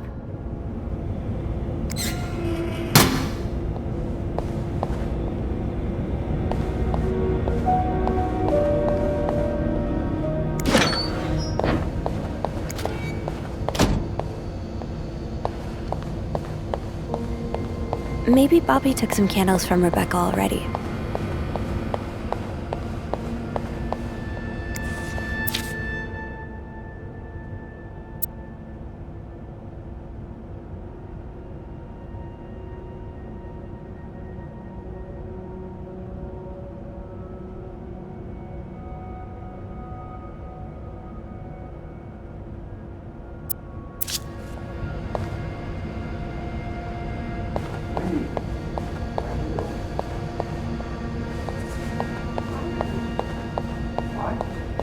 What happened? Even if I told you, you wouldn't believe me. Please, just tell me. It's Linda. She wrote some stuff on her own door with my lipstick so I would get the blame. What? That doesn't make any sense. I knew you wouldn't believe me. Wendy, wait.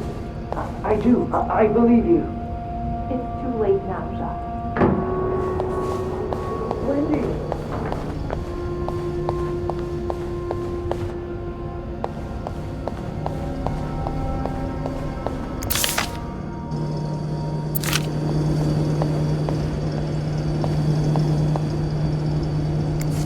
Gotta hold on to these tight.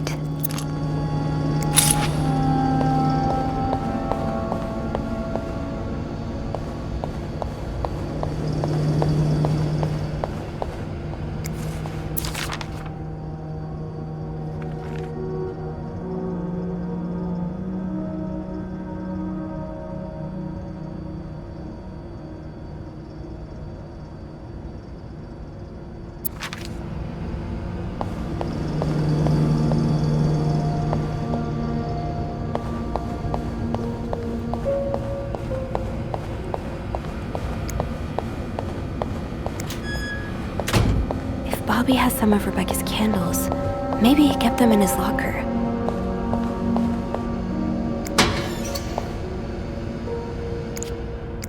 No candles, but this looks like the laundry room.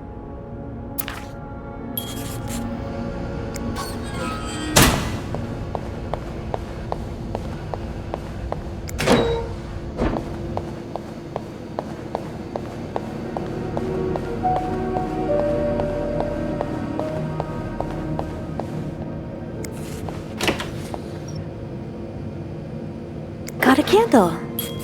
Now, what next? Ooh, is this a movie script?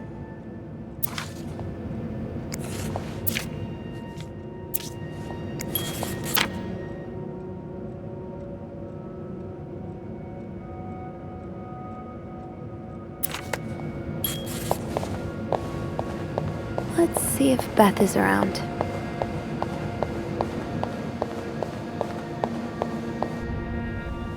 there you are. I'm not sure I understand what the plan is here. Well, when I was little, we had padlocks on many of the farm's sheds. My dad would always lose the keys, so one day he made a mold of them using wax and plaster. I was thinking of doing the same. Are you sure it's gonna work? Absolutely not. But hey, I guess we won't know until we try. Yeah, you're right. So let's do this.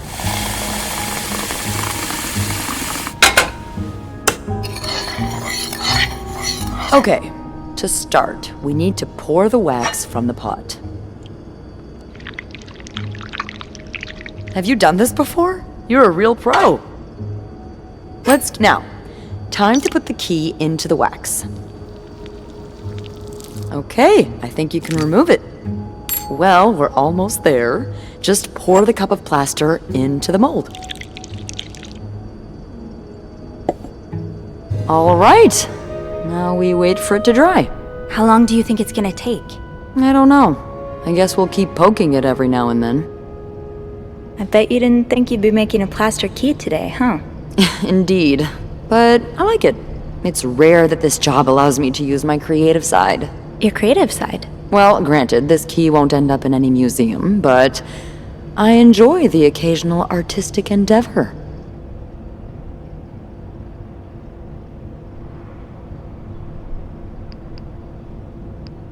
Like drawing? Oh, God, no. I once drew a dress that everyone mistook for a birthday hat. I never drew again after that. What about you? Haven't I seen you drawing in that journal of yours? Yeah, I doodle a little. Hey, you should show me one day. I'd love to see your art. Okay, but promise not to laugh. What? I'd never, ever do that. I know I make fun of pretty much everything, but not people's art. That's their soul. I'm sure it's beautiful. Thanks. What do you like to draw anyway? It's kind of silly, but I've started working on this little comic in which I imagine my life as a celebrity. A celebrity? Yeah. I've always found the lives of famous people so fascinating, you know? And I kind of envy them sometimes. All the drama, the excitement. Yeah, because we're really lacking in drama and excitement today. Well, today's the exception. I'm sure there's something else in your life that excites you.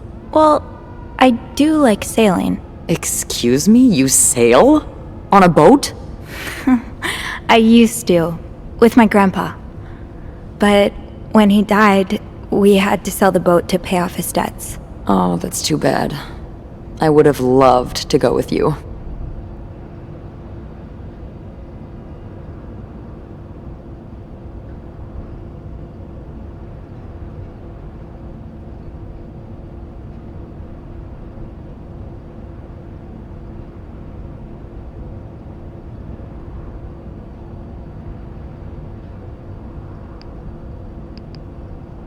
That would have been great. I really miss it. I miss him, too. Even though he was a bit eccentric. More eccentric than me? Oh, a lot more. I'm sure I would have loved him then.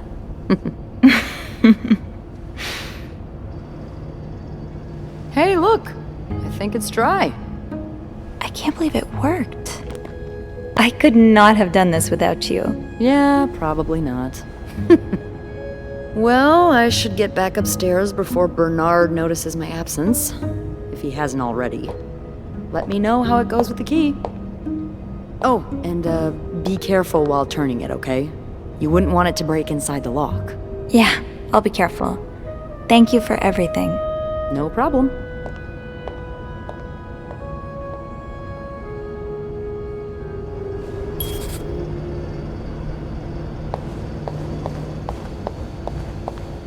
I've got 2 keys.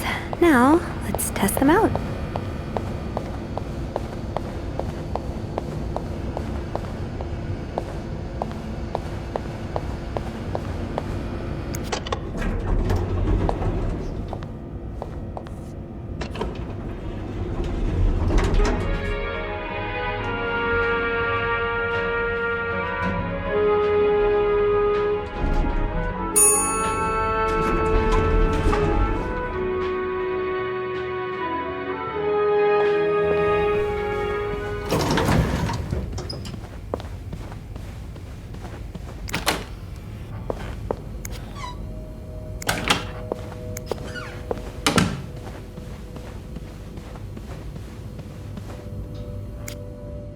careful, Sophie.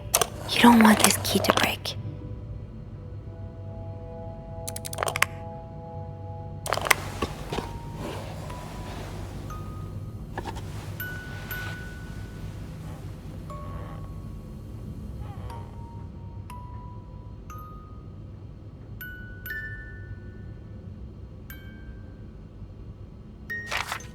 Unlike my favorite bar, this one was black.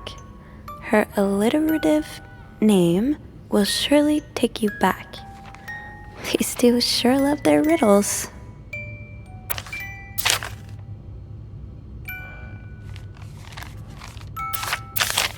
Huh. Marcella invited you to the movies. Let me guess. You said yes.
That riddle's a toughie. Maybe I need a fresh pair of eyes on it.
That novelist, Bridget Boswell, is actually you, Marcella?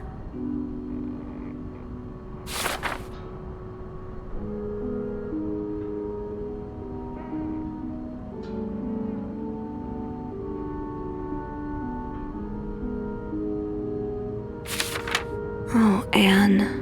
Murder might be a bit much, but you deserve some kind of justice.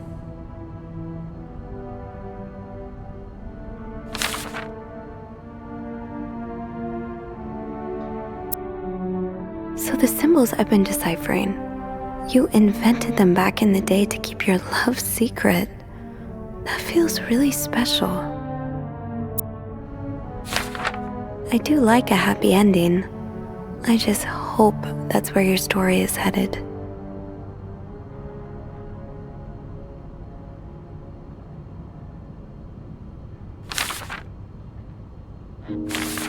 Oh, so you came to Montreal under the pretense of celebrating your wedding anniversary, but all along, you meant to reunite with Anne.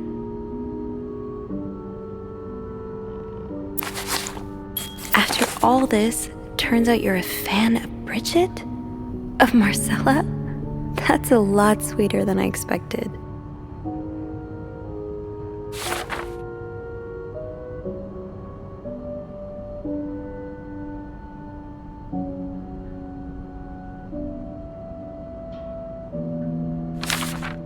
I'm glad you were able to open up to Marcella like this. Everyone needs someone to talk to.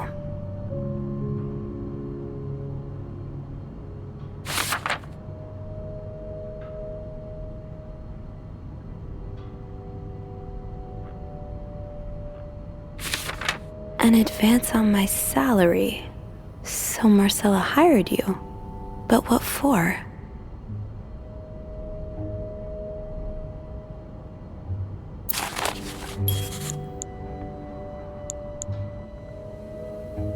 So, let me get this straight. Mrs. Beaumont and Mrs. Cruz are some kind of star-crossed lovers? Seems like it, yeah. But I'm not sure whether they chose to meet here just to reconnect for a few days, or if there's something more to it. Well, I may be able to help with that. Really? How? Oh, some mail arrived earlier for Mrs. Beaumont.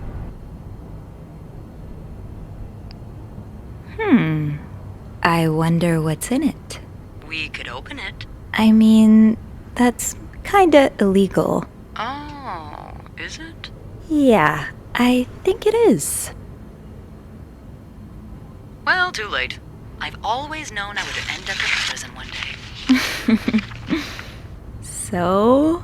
It's 3 train tickets. And, there's a tourism pamphlet for California. California? Well, it makes sense. It's much more progressive there than it is here. So, Anne and Marcella want to go there to live their love freely. Anne and Marcella, huh? You 3 are best pals now? Well, after reading so much of their correspondence, I kind of feel like I know them, you know? Yeah. But what about Mr. Morgan, though? I mean, Paul. How does he fit into all of this? I think Marcella hired him. I found some letters Paul wrote to her. He said that her proposition took him by surprise, and that he'd need an advance on his salary. What did she hire him for? To investigate her own affair? I'm not sure. I didn't find the letter he was replying to. And why did he have those pictures of you anyway? I guess we'll never know for sure, but I don't think it was ever about me. It's always been about Anne and Marcella. Exactly. Well, it feels a tad anticlimactic, but who needs drama, right? At least it made our day pretty interesting. It sure did. You know, after today, I think I get why you're so interested in the lives our guests lead. I try to forget they exist as soon as I'm done interacting with them. But once in a while, it's nice to remember that, well, even the most put-together person could be an absolute mess on the other side of the door.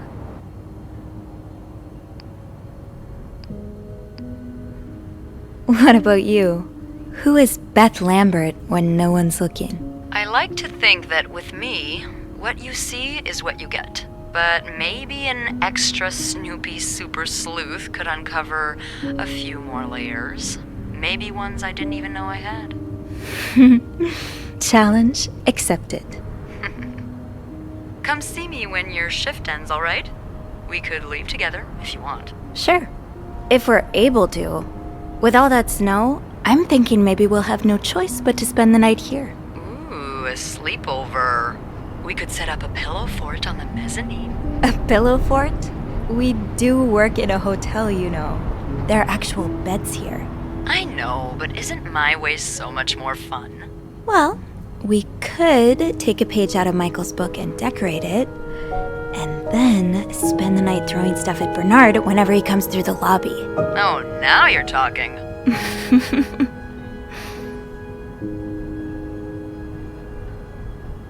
I just have to finish my tasks for the day, and then I can leave.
Mr. Cruz?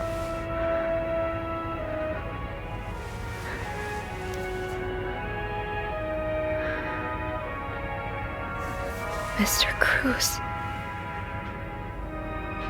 Oh God. Oh God.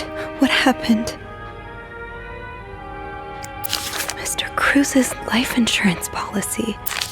Why did he have... Is this about Paul? Does that mean...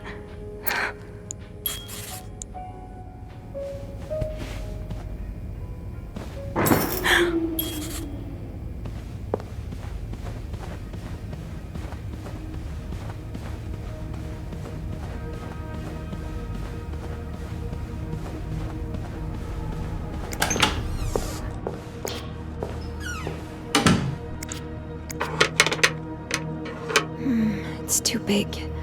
I guess I'll need something pointier. I don't think there's anything here that would help me. I don't think there's anything here that would help me.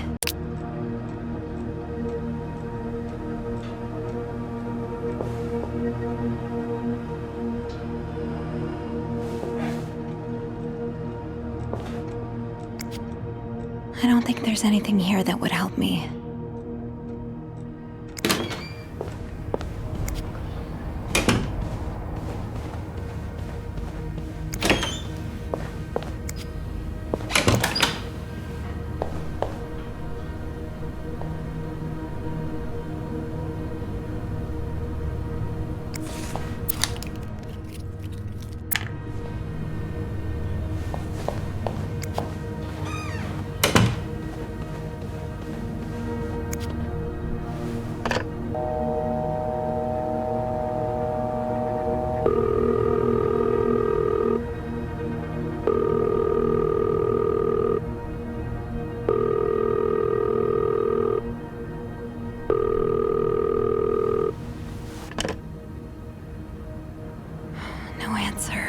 Beth must be busy trying to restore the power in the lobby.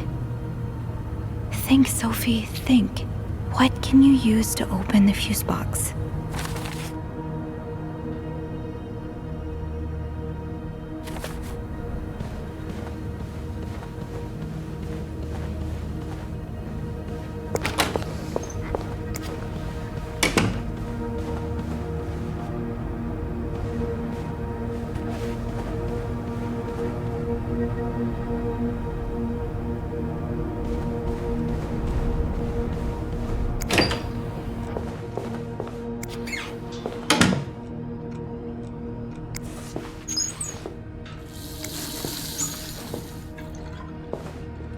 Maybe an ice pick could pry open the fuse box. Think, Sophie, think. What can you use to open the fuse box?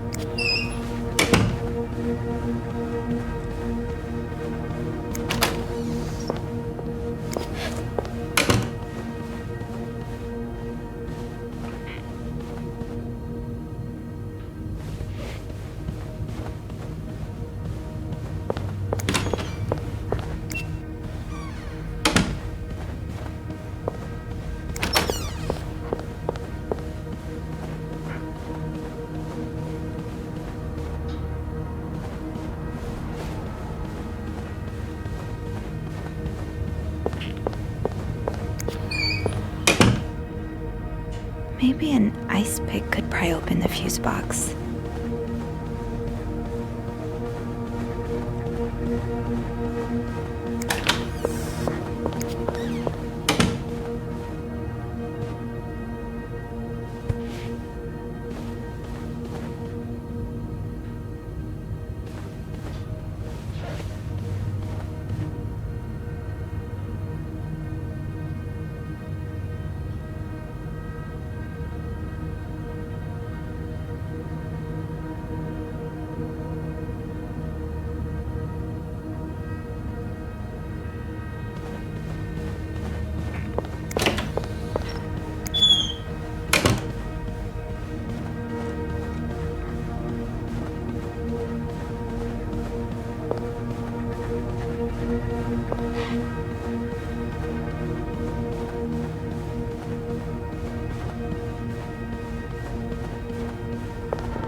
Okay, this looks like something I can use to open the fuse box.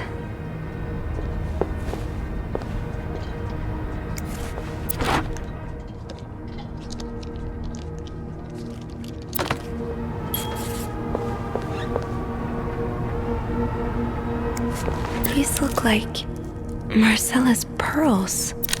What happened here? A, B, and Beaumont.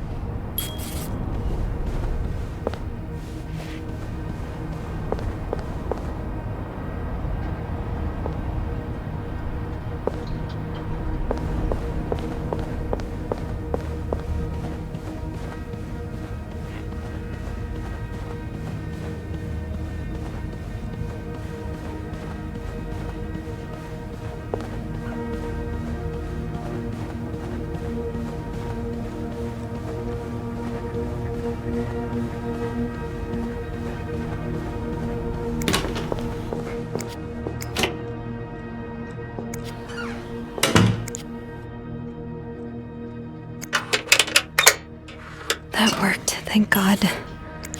Now, to get the power back.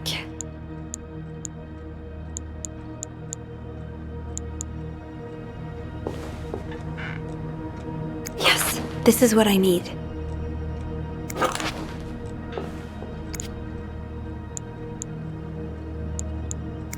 Eugene, what I would give to have you with me right now.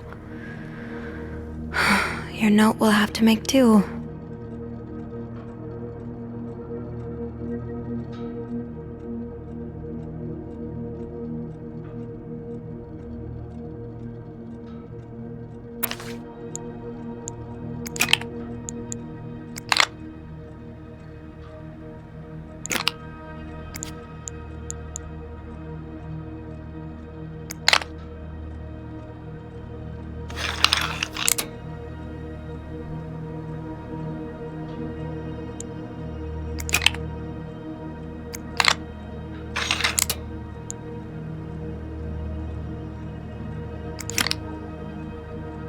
How does Eugene do this again? Fuses. I probably need new fuses.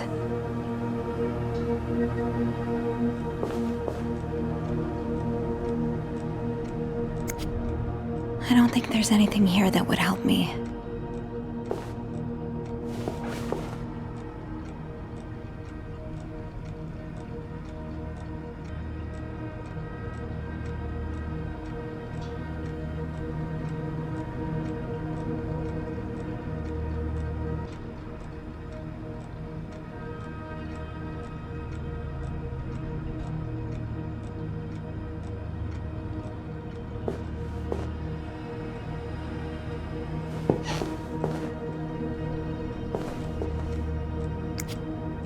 I don't think there's anything here that would help me.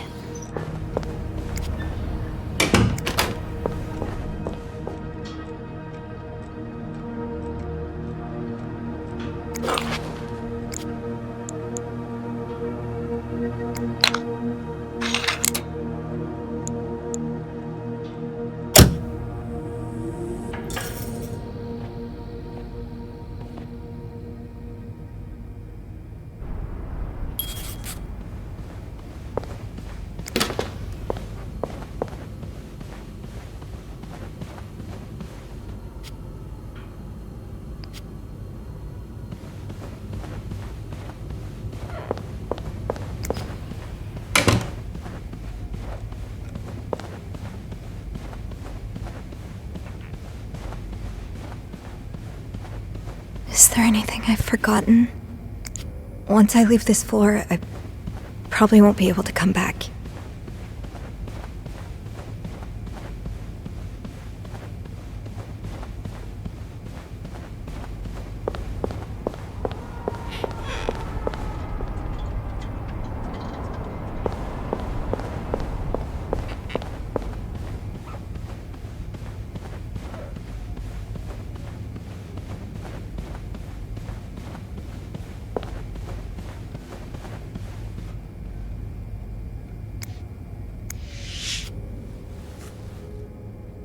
I'm sorry. I'm sorry. I'm so sorry.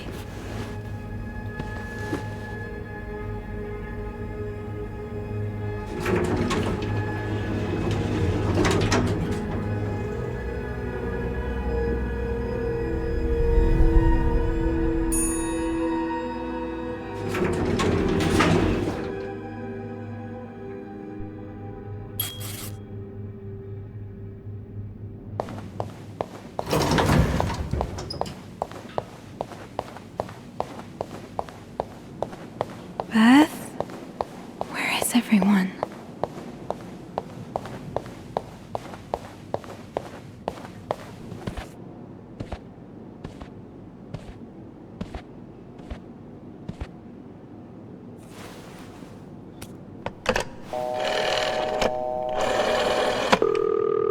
Montreal Police Service, Station 22. There's a man dead.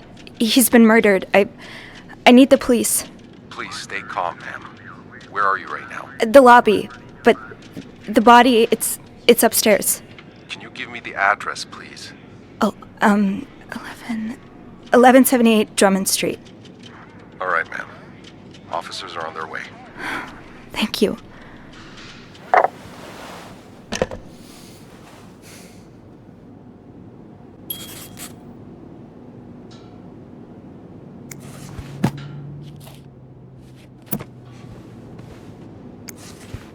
Is this the brochure Beth was talking about?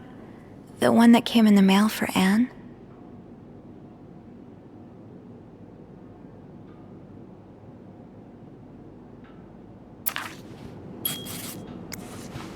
So Anne and Marcella really are planning to run off together.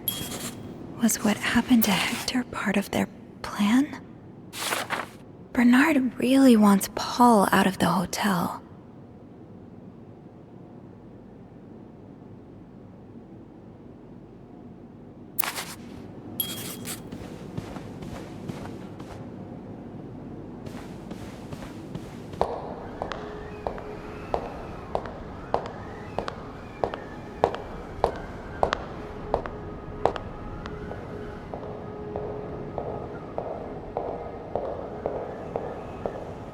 Oh, hey you! Great timing, right? I'm thinking if we're lucky, Bernard will let us go home. No point in working in the dark. Sophie? Bean, you're not scared of the dark, are you? Hey, is everything okay? I found Mr. Cruz. Hector. Oh, you did? What was the bloke up to? You don't understand. I found his body. He's dead, Beth. Oh, merde. Merde. Sit down, okay? You look like you're about to faint.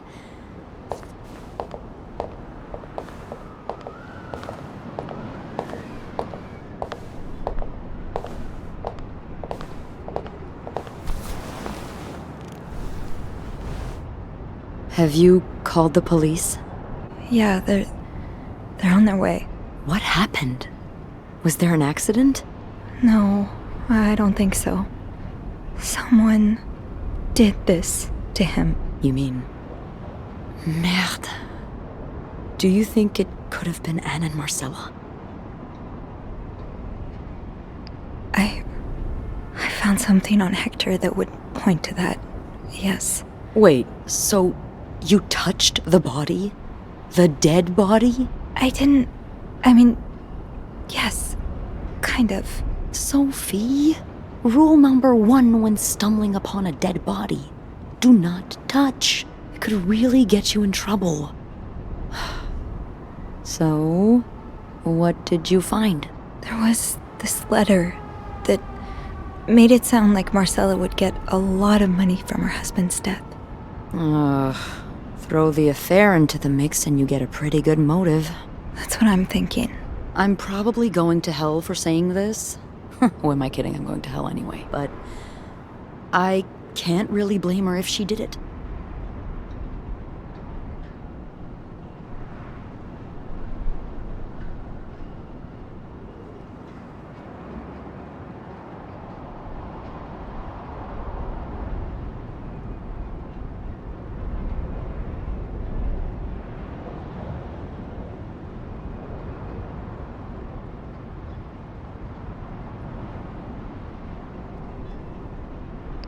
I'm not sure I'm following.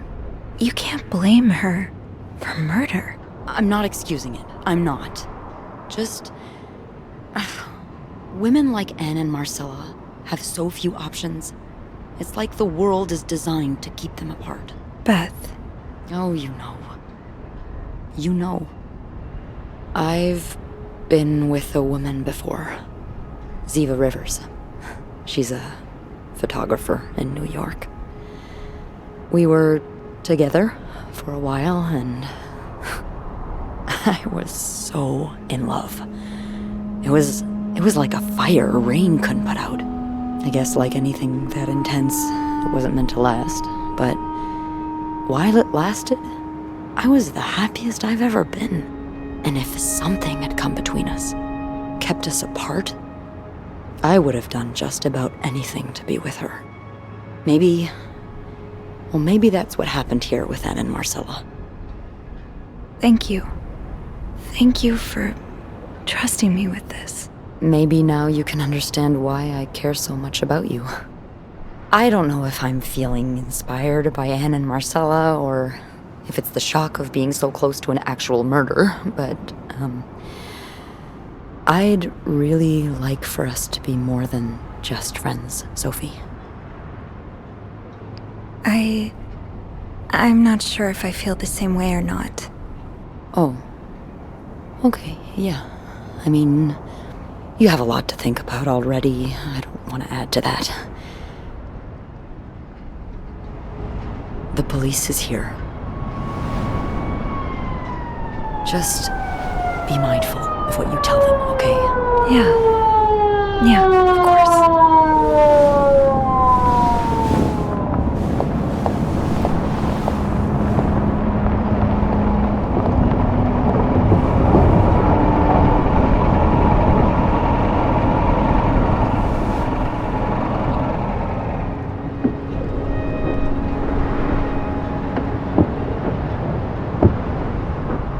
Miss Roy? Miss Roy? Miss Roy! Oh, sorry. I was distracted. I really need you to focus right now. I don't want to be here all night, and I'm sure you don't either. No, I don't. So, as I was saying, we're trying to ascertain the circumstances of Mr. Cruz's death. Can you tell me how you came to find the body? I was cleaning room 509 when I heard the elevator bell ring. Again and again and again. I thought maybe a child was playing with the doors, so I went out in the corridor, and that's when I saw him. All the blood and... Why was the elevator bell ringing? I'm sorry? You said you heard the elevator bell ring. Why was it ringing? I assume it wasn't a child after all. Well, Mr. Cruz's body was preventing the doors from closing. Really?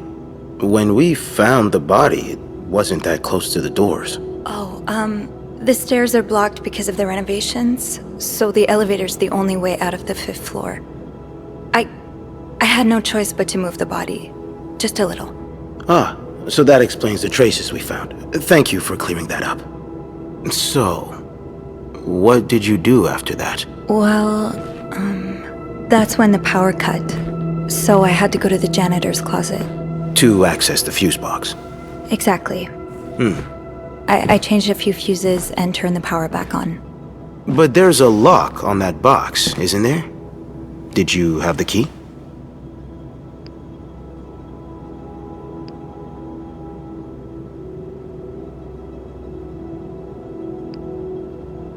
No, I didn't.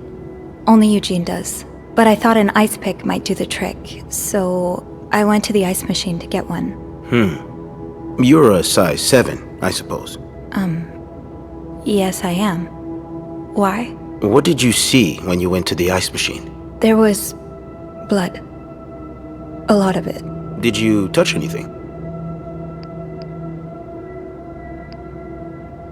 I might... Of course. Why so many witnesses can't help... What did you do after restoring the power? I took the elevator down to the lobby. That's where I called the police. Do you remember what you said to the operator? The exact words. No, I'm afraid I don't. You said, there's a man dead. He's been murdered. That's possible. What makes you so sure it was murder?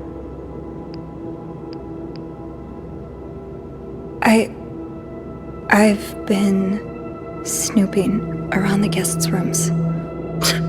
I didn't think you'd admit it. You knew already?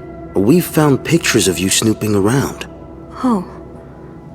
Now, unless you want me to arrest you for violating your guests' privacy, I suggest you tell me everything you know. All right. Let's start with the victim's wife, Marcella Cruz. Apparently, she left in quite a hurry this morning. What can you tell me about her? She's having an affair, but it's not what you think. She's been in love with another woman since college. They've been apart for more than 10 years, and now Yes, I know all about Mrs. Cruz and Mrs. Beaumont's sexual deviance. Have you ever witnessed them engaging in immoral behavior? What do you mean? I'm asking if you've seen them being, intimate. No, I haven't.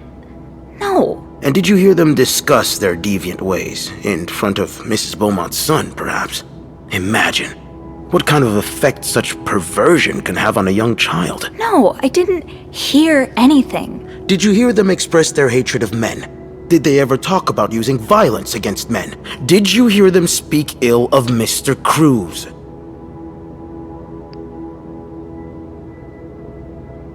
What are you trying to imply? That Mrs. Cruz killed her husband because she hates men? I've seen it before from lesbians. Oh, this has nothing to do with hate. It's about love. Not that you'd understand. Oh, and you think you do? Then please, enlighten me. She's brave enough to be with the one she loves. That doesn't make her a criminal. That doesn't mean she killed her husband. I'm starting to worry you may be one of them, Miss Roy, since you're so eager to defend these And I deviants. worry about your ability to do your job, detective, since you seem to be such a— Enough! One more word, just one more word, and you'll be spending the rest of your night in a cell. Now get the hell out of here. I've had enough of you.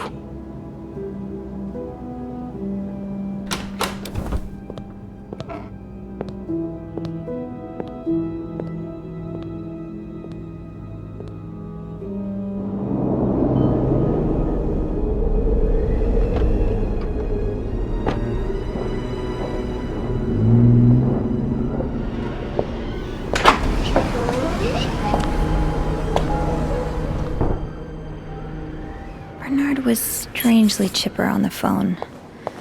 The atmosphere is so different in here. Will it ever feel like it used to? It'll probably be a while before the hotel reopens. Without Eugene, the lobby will be a swimming pool by the end of the month. Will the rest of the building even be standing?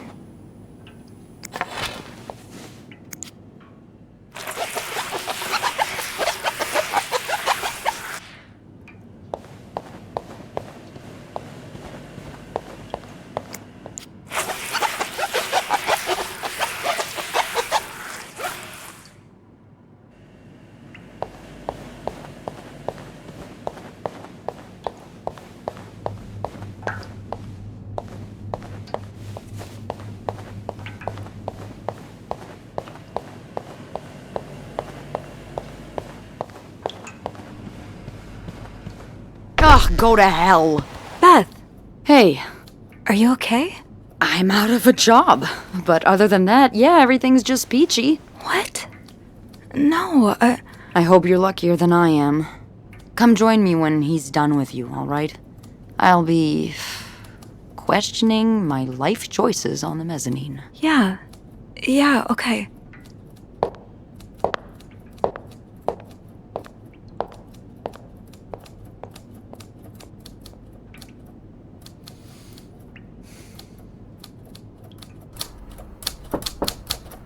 Ah, Miss Roy. Come in.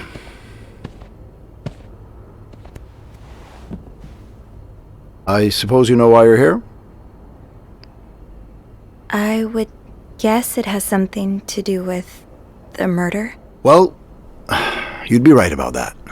We've been getting a lot of press lately, and not the good kind. I wouldn't expect you to understand the position I'm in, but I assure you, it's quite uncomfortable. To have one's life's work blown away like that. All thanks to some sexual deviance and a nut job. It's obvious to me now that I haven't been firm enough. For guests of such morals to be comfortable booking a few nights here and committing such a horrid act? Things need to change. This means elevating our standards to the highest possible level, and it starts with the people working here. It starts with you. With me? Yes. From what I've heard, you've been quite the exemplary maid lately. Clean rooms, satisfied guests. I take my job very seriously, sir. As you should. I had planned to give this month's Employee of the Month title to Wendy, but since she's no longer with us, I'm thinking of giving it to you instead. Really? You should know it comes with the responsibility of being a glowing example for other staff members to follow. Is this something you believe you can do? Would it come with a reward? I see you're a pragmatist. Yes, it would. Okay, then I'll do it. Good. I expect you to be here on Monday, first thing in the morning. There's a lot of work to be done before the reopening. That'll be all.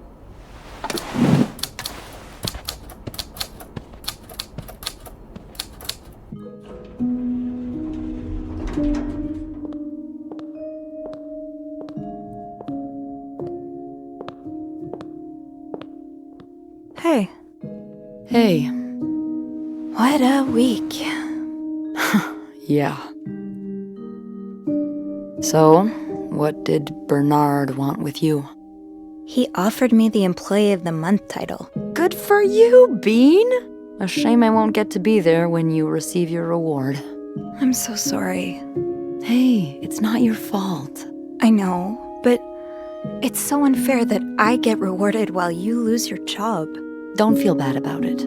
You deserve it more than I do. Did Bernard say why he was firing you? Ugh. He was going on and on about keeping deviants out of the hotel, so I may have lost my cool a little. A little? I told him I was one of those deviants he was so afraid of. He froze for a moment, then showed me the door.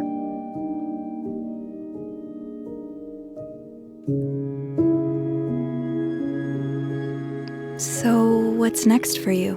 I think I'm done working under Bernard's or Linda's. Maybe it's time I become my own Bernard.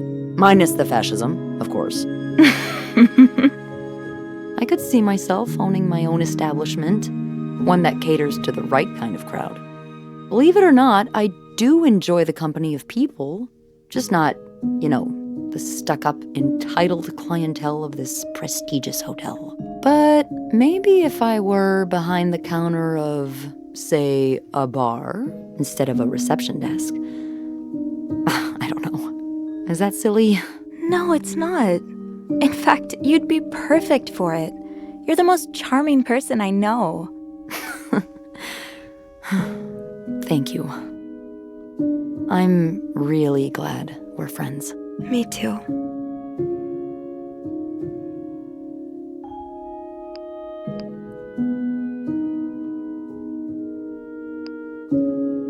What do you think will happen to them? Who? Sorry, my mind wanders sometimes. I meant Paul, Anne, and Marcella. Do you think they'll be released? Yeah, I think so.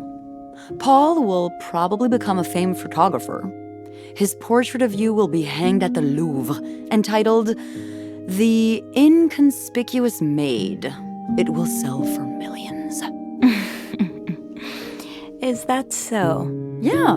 And Anne and Marcella will ride into the sunset on the back of 2 Appaloozas, watching over their newly acquired ranch. They'll be constantly followed by their only sheep. They'll call him Paul, for old time's sake. I like that. I just want them to be happy. Me too.